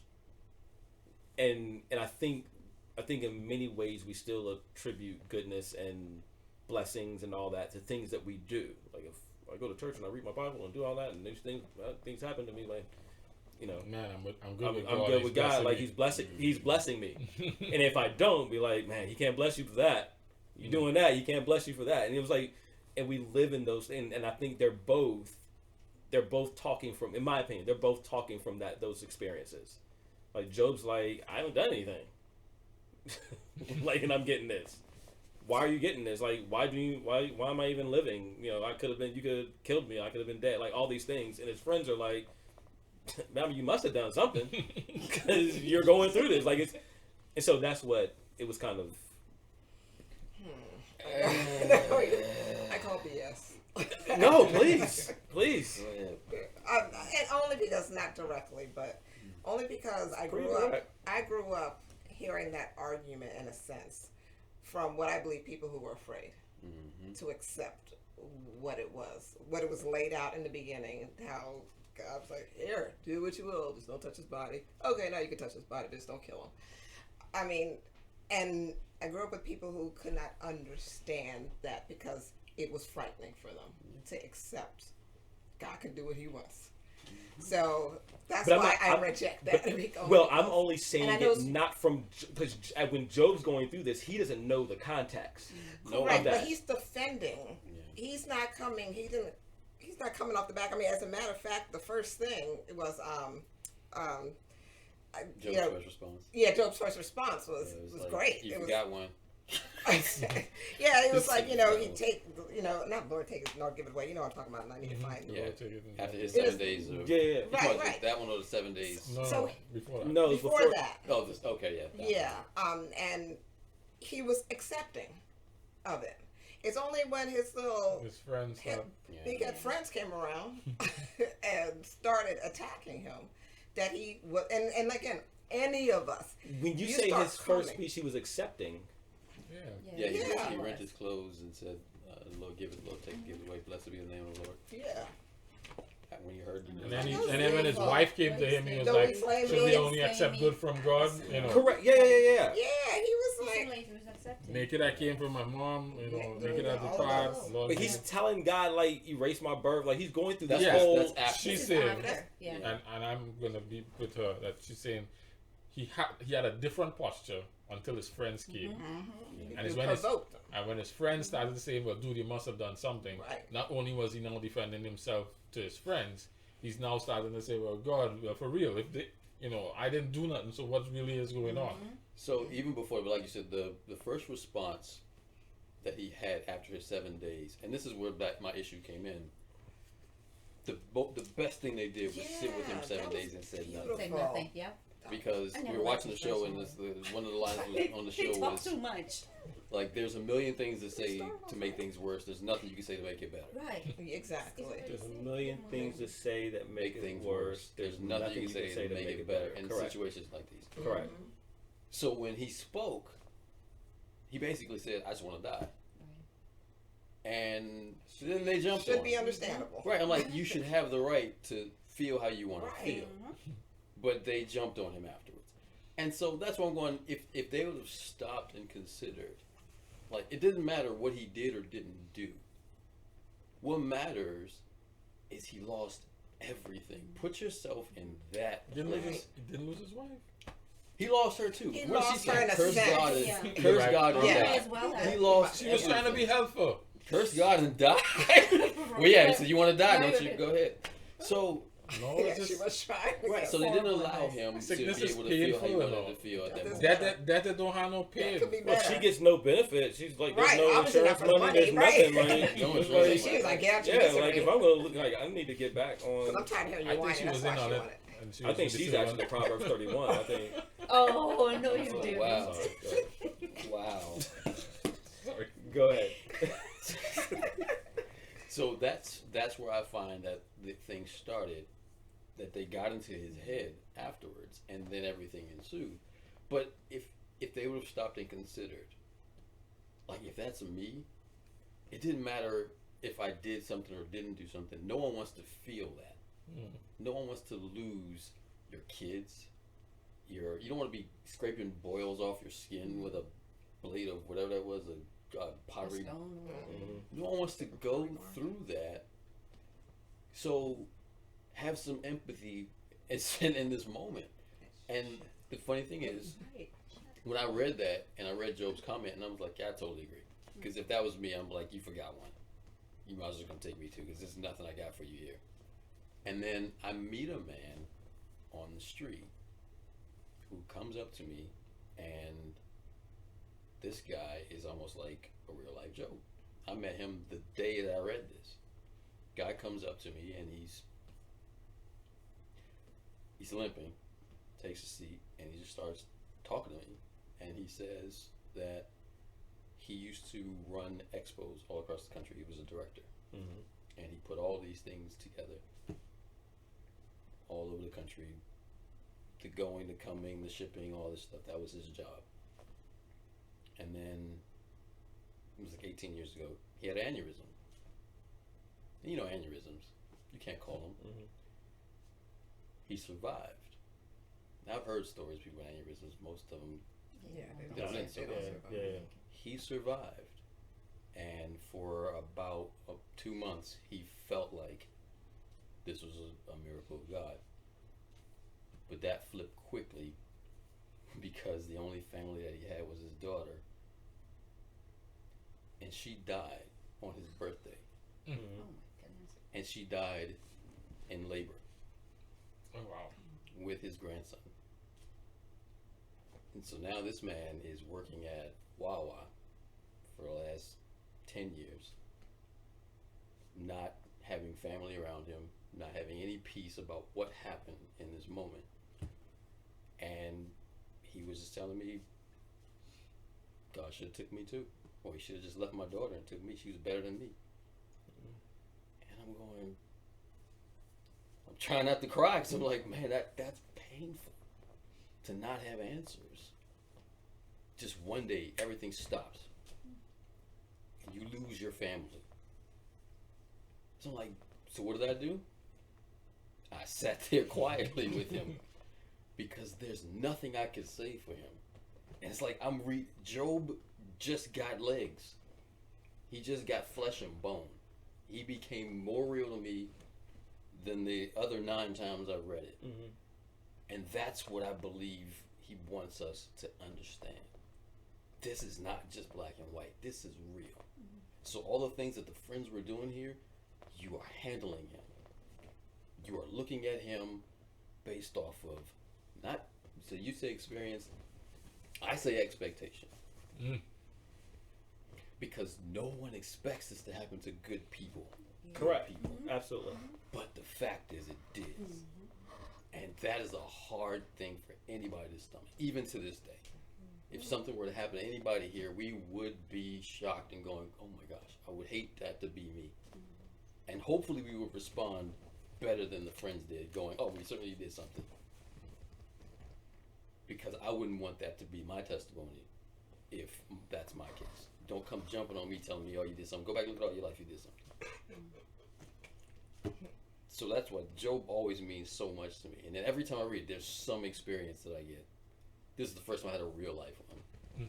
And there was nothing I could say. Did I proclaim Christ? Nope. I just sat there. And at the end, when he was walking away, I said to him, try to find peace. That's all I could tell him.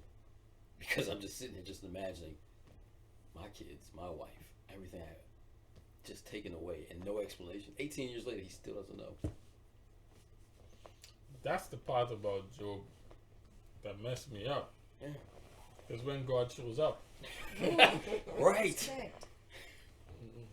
God, I don't know. God shows up and he puts them in their place, doesn't give them an answer.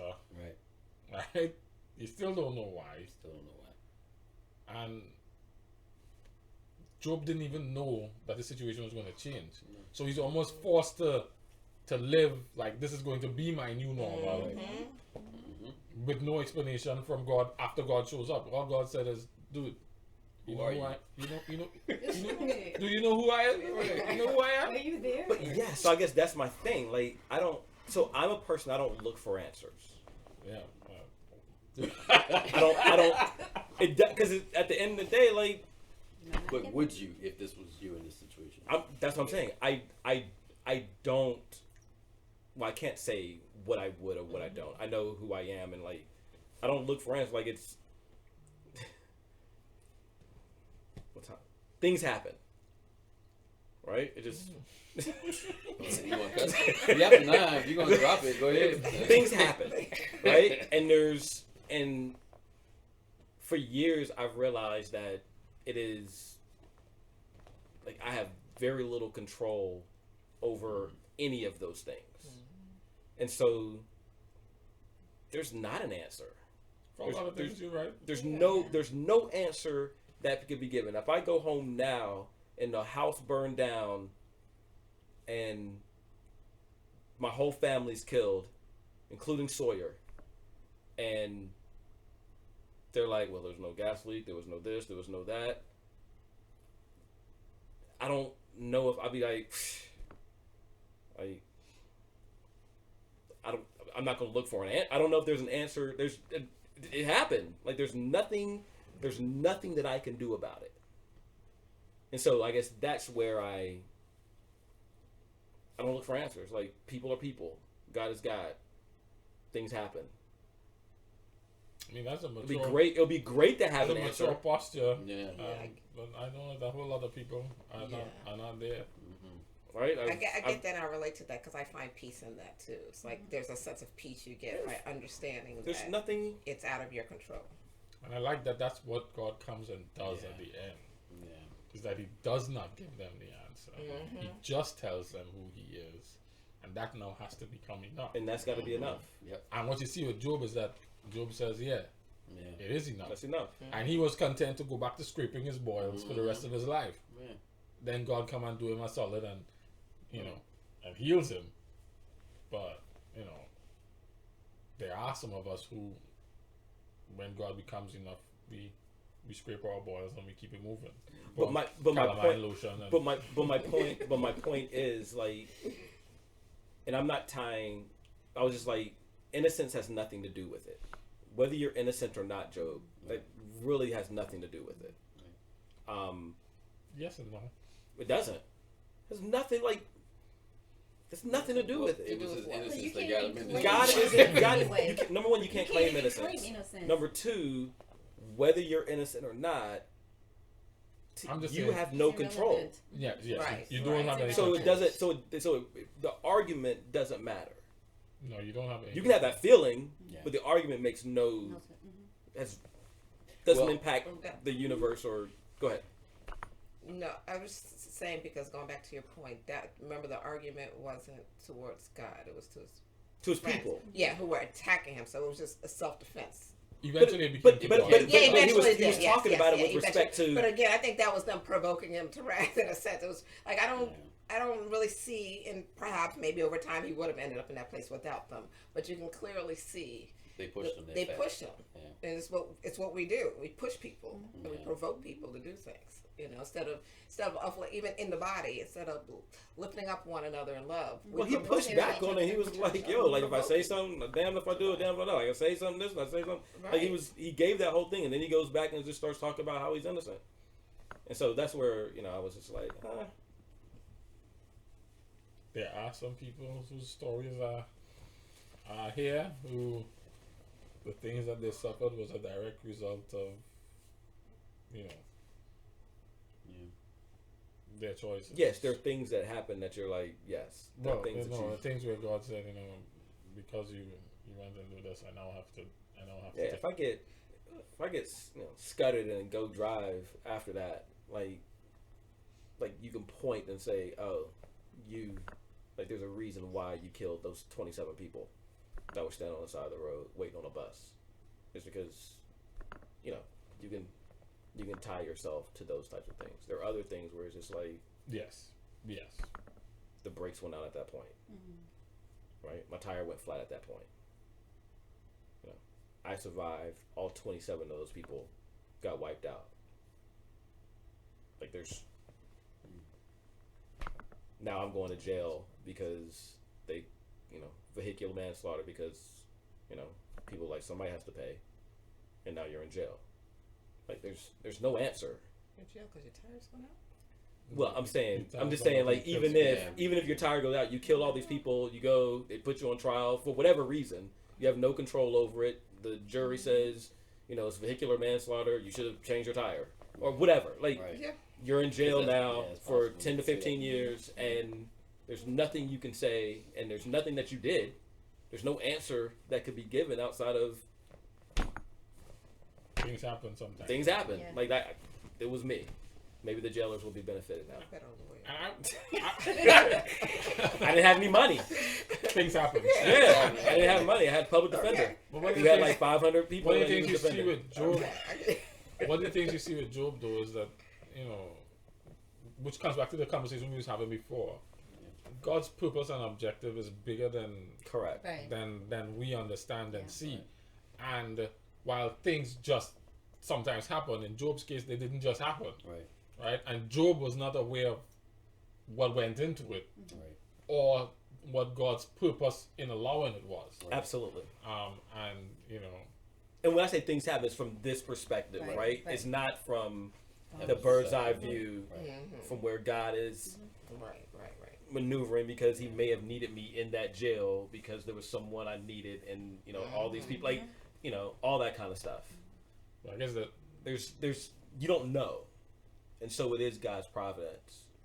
and we just have to trust God's Yes. providence That's when exactly. things happen. Exactly. That's why I love that he gives us a Job and a Joseph to compare. It's the same type of. I mean, we get the end, the happy results at the end with Joseph, and we don't get it with Job. But it's still situations of something going bad, and if you were in that Joseph situation at the time, and you're thrown here, and you're in jail, and you're going through this, you may be wondering why. I mean, I had the dream. This is nothing like what I envisioned. So it's similar, but this is life. Sometimes ends up like this. Sometimes ends up like that. Sometimes you Yeah. get it. Sometimes you lose your head. I love that. Sometimes one. you lose your head. Yeah. Sucking a mango. Sometimes But you Job's get kids the died lions. because of their actions.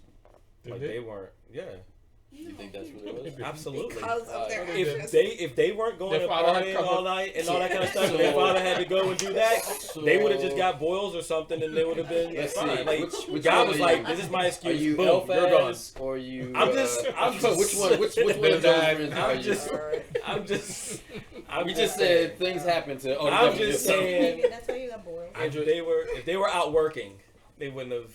They would have died in the fields. They were dying in that- the field. If 'Cause they were the all deal working, they would have was died in the fields. touch everybody but his family. That was the deal. Yeah, they was. They could have been praying. Wow. They would have died in church. Right. Yeah. But you were to read somebody else. Oh, Andre says, I could be wrong, but God didn't have a reason to give him I could be wrong, but God didn't have a reason to give him an answer because of Job's declaration of his faith and who he knows God is. I don't That understand. God She's- didn't have to give him an answer. She said I believe she that's doesn't what he meant. feel that she needed to give him an answer because Job already knew who he was. what he was Correct. capable Correct. of. I believe that's what he Yes. said. Yes. So yes. he didn't need an answer. Job didn't need an answer, Right. but the whole time he wants an Yeah, audience. he does. He's Yeah. asking. Like all throughout, he's like, just talk to me. I know I'm not gonna be right, but just let me speak my piece. But they may be saying from God's perspective, like he didn't need to give him an answer because of- Period. yeah. Yeah. Just Maybe, period. I don't know. He said, you didn't make anything with me. You weren't here when I did this. You don't know what this is. You know nothing. So just trust me. Stay Right. in your little lane. Stay. Stay Or in the lane. As The Rock would say, know your role, shut your hole. And with that, we move to takeaways. Yeah, that was. Yes, transition to That's takeaways mine. with that. Z, what we go home with? Oh my gosh. Why do you have to study it? Because he gave the last comment. So I did. That counts as his. Take away. I'll take away. If you would have come up with that, you would have started over here. Actually, that's my takeaway. Know your role and shut your hole. I mean, no, it's an excellent. Like, mind your business, because the Right. story is larger than you think. But so I've been kind of struggling with this whole thing that you say, Kendrick, about answers, like getting answers. And now, like, even when I'm going through a situation, there's times when I'm like, okay, God, like, you knew I was gonna. So my whole comfort now comes from the fact that I know you knew that I was gonna go through this. So it's okay, it's cool, whatever is supposed to happen, it's cool.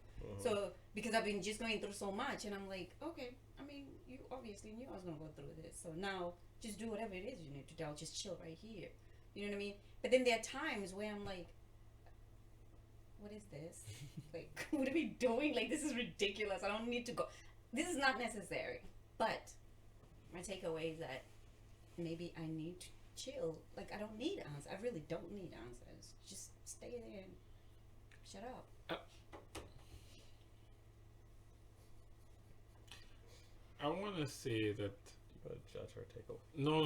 I'm not judging her takeaway. That's my takeaway, Jared. Okay, what Yeah, you say. like, That's man. my takeaway. I'm about to answer your takeaway.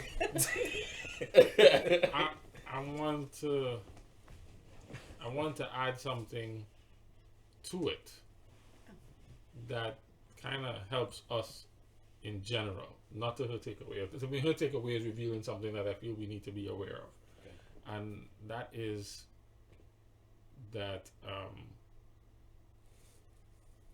there are general principles that we can apply to life, but as like Kenrick points out, life is kind of complex, and it's not the same thing for all. It's not one. Correct. One. You can't broad stroke. We should resist the urge to broad stroke everything, because, I think God, based on what I see of Him in here, wants the conversation and interaction, and wants us to be willing to come to Him to ask, and then He said, "This one is above you. Just let me deal with it." Or He may come and sit down and say, "Well, I was thinking about this, and this is what I was doing." Yeah, there are plenty of examples where He gave answers. Where He does that, and so I just don't want that anybody feels that they're not entitled to an answer at any point, but that God wants to have the conversation, and there are times when He will, and there are times when He won't. Well, I push back on your amendment to the takeaway in that We are ending this year wonderfully. entitled. I don't know if I'm ever entitled to Correct. an answer. Right. I agree. Right. I agree. So it's just, You're free to ask. but I'm free to ask. Right. Correct. Right. Yeah. Yes. But there shouldn't be an expectation that Or there could be an get expectation, it. but if I don't, I'm not entitled to I'm it. not entitled to it. I mean, Yes. answers are good. I love answers. Yes and no's are great. But sometimes the maybes are like, okay. But the No, silence, Andrew the silence. silence kills, man. Andrew restated his comment. One of the main reasons his friends believed or said he did something wrong or against God was because that was the version of God they knew. Correct. The children of Israel equal punishment or suffering to sin Correct. against God, because that's how God operated. See that? Myself. Keep going homework. I guess all this reminds me of something that it's been telling the kids lately, and telling ourselves lately, and that's manage our expectations. So this is a good reminder between Job and everything else we're talking about, just to make sure that I'm evaluating. I'll be going home with evaluating my expectations, moment by moment, situation by situation, day by day. Right, that. I like that.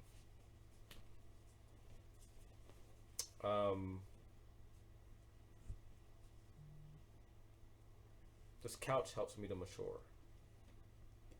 How Helps so? me to grow.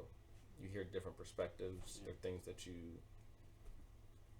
I get out of this, but when I hear other people, then it's like, oh, they're really wrong. Or You've been lied to. you're really wrong. You've been lied to. or wow, that's how they see, and that's been their experience. And that's cool. Like it's all these different ways that this thing gets done. And so just being able to hear the different ideas and thoughts, pushbacks, affirmations, all that kind of stuff it's helps me to grow and mature. I mean, it's not. I said it earlier, but it leads to this. It's not often, but every once in a while, God will bring our life to a major point. It's like a crossover, a crossroads, if you will. And the best thing we can do for each other is to actually be here for each other, because we never know when that road comes for us. Mm-hmm. Absolutely. I think mine was Kenrick's introduction. It's way more simple than we make it.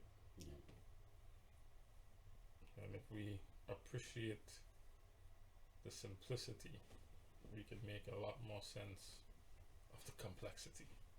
Mm. Yeah. If you're online and have a takeaway, we'd like for you to share it here now. This is your space to, say what you're going home with. While you're doing that, I'm just going to update you that we are going to be changing formats a little bit in the new year. This will be our last open stream. We are going into somewhat of it's not really a closed format, it's just a different format because we want to create space for people who are directly connected to the individuals in this couch. They've had a great experience going through the Bible several times, and God is placing people in their lives who could benefit from an experience like this, but this camera is somewhat of a barrier to that. And so we want to create space for them to come and participate and sit with us and have those conversations. So what we're going to do is, while we may still have a camera, it's not just going to be open for all to view. It's going to be more like a conference call, Zoom link that we will share with those who desire it, and then you can remotely come in with us, but it's going to be closed off from just passers-by, so that we can facilitate the others who are thirsty and want to drink more deeply, but don't want to be archived forever on the internet. You know what I'm saying? This is forever. Well, until YouTube goes out of business, until Facebook, had demise, and then they get rid of their data centers, So yes, that's what we're gonna do in the new year. So if you'd like to make the transition with us, hit us up. Well, we'll make sure and provide the links, and then you can tune in. I think with the Zoom, it also allows for your remote participation to actually be Yes. vocal, so that you don't have to type and wait Right. 10 minutes for us to get back to your comment. You could raise your hand in the little chat, and then we could, in real time engage like that. So that way you could actively participate. And I think that's one of the things that at least I've learned over the 6 years that we've been doing this, 5 years we've been doing this, that the value in it is in the participation. And I know that while you can participate remotely just by listening, and there's value in that, like the people who actively participate and exchange in the conversations are the ones who see the greatest value in our system. So we wanted to kind of refine the system so that we bring the most value to people who are, engaged. So we wanna continue to grow people in the Word and allow them to be able to process and think for themselves, and then disciple others. That's why our system is study, inquire, dialogue, apply, and then share. Because we want you to be able to take this and do it on your own, or with someone else. So that's part of the thought process behind our shift, and that's what we're going to be doing come January. What that means is you don't necessarily have to do shifts. The schedules allow for that. Okay. Nice. And we might have to be a little bit tight, Yeah. but it'll be cool, it'll be fun. Yeah. Sit on the- Yeah. So if you live in the area, I was waiting for you to finish. if you live in the area and you're interested in participating in person, hit me, and we could discuss how to make that happen. I see a takeaway here. Yeah, it's a takeaway. I have no right to judge someone else's motives. That's God's work. Know your role. Shut your book. Alright, Jerry Shari. Arlene says, everyone is going through something. Trust God's process and pray that we stay in His purpose for ourselves and others around us. Alright, guys. So, thank you guys for joining with us for the 5 years, Henry? It is Season six. season 6. So This it's is our 6th year. So it's 5 and some change. Yeah. So thank you for joining us in this format for the last 5 years. We appreciate the encouragement and support that you've been given. I'm sorry if we're going to lose anyone in the transition, but you don't have to be lost. You can still be a part. You can start your own too. And if you want, yeah, you can do that. This is an open source format that you can take and use where you are, no charge. Yeah, just No franchise fees. no franchise. Please, nothing. Yeah, just download a copy of the plan and run. Sure. If you want to start up a live thing, you can do that too. That's what we want to see happen. We want people to be in the word. Whatever your motives are. Kendrick. Kendrick. Not all motives. Not all motives. All motives allowed. All motives allowed. Whatever your motives are. As long as you're talking about it. But yeah, it was a good run. Yeah. And I'm grateful for you guys to sharing this experience with us for the last 5 years. So I would like to say till the next time. But Think same. but okay, till the next time. Till the next time. Till the next time. Yeah. Drink up. It's not stopping. That's right. Still gotta drink up. That's right.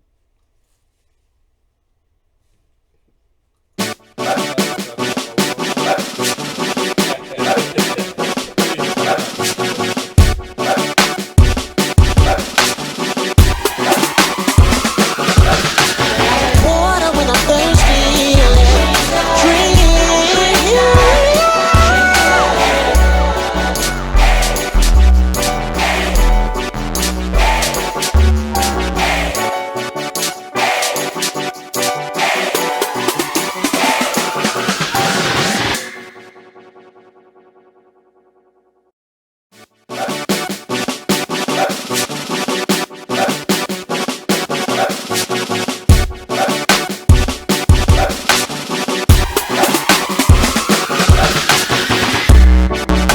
It's been a hard weekend. It left me high and dry. I've been going through the ringer. I need you in my life. Time seems crazy. I'm stranded in the desert. This life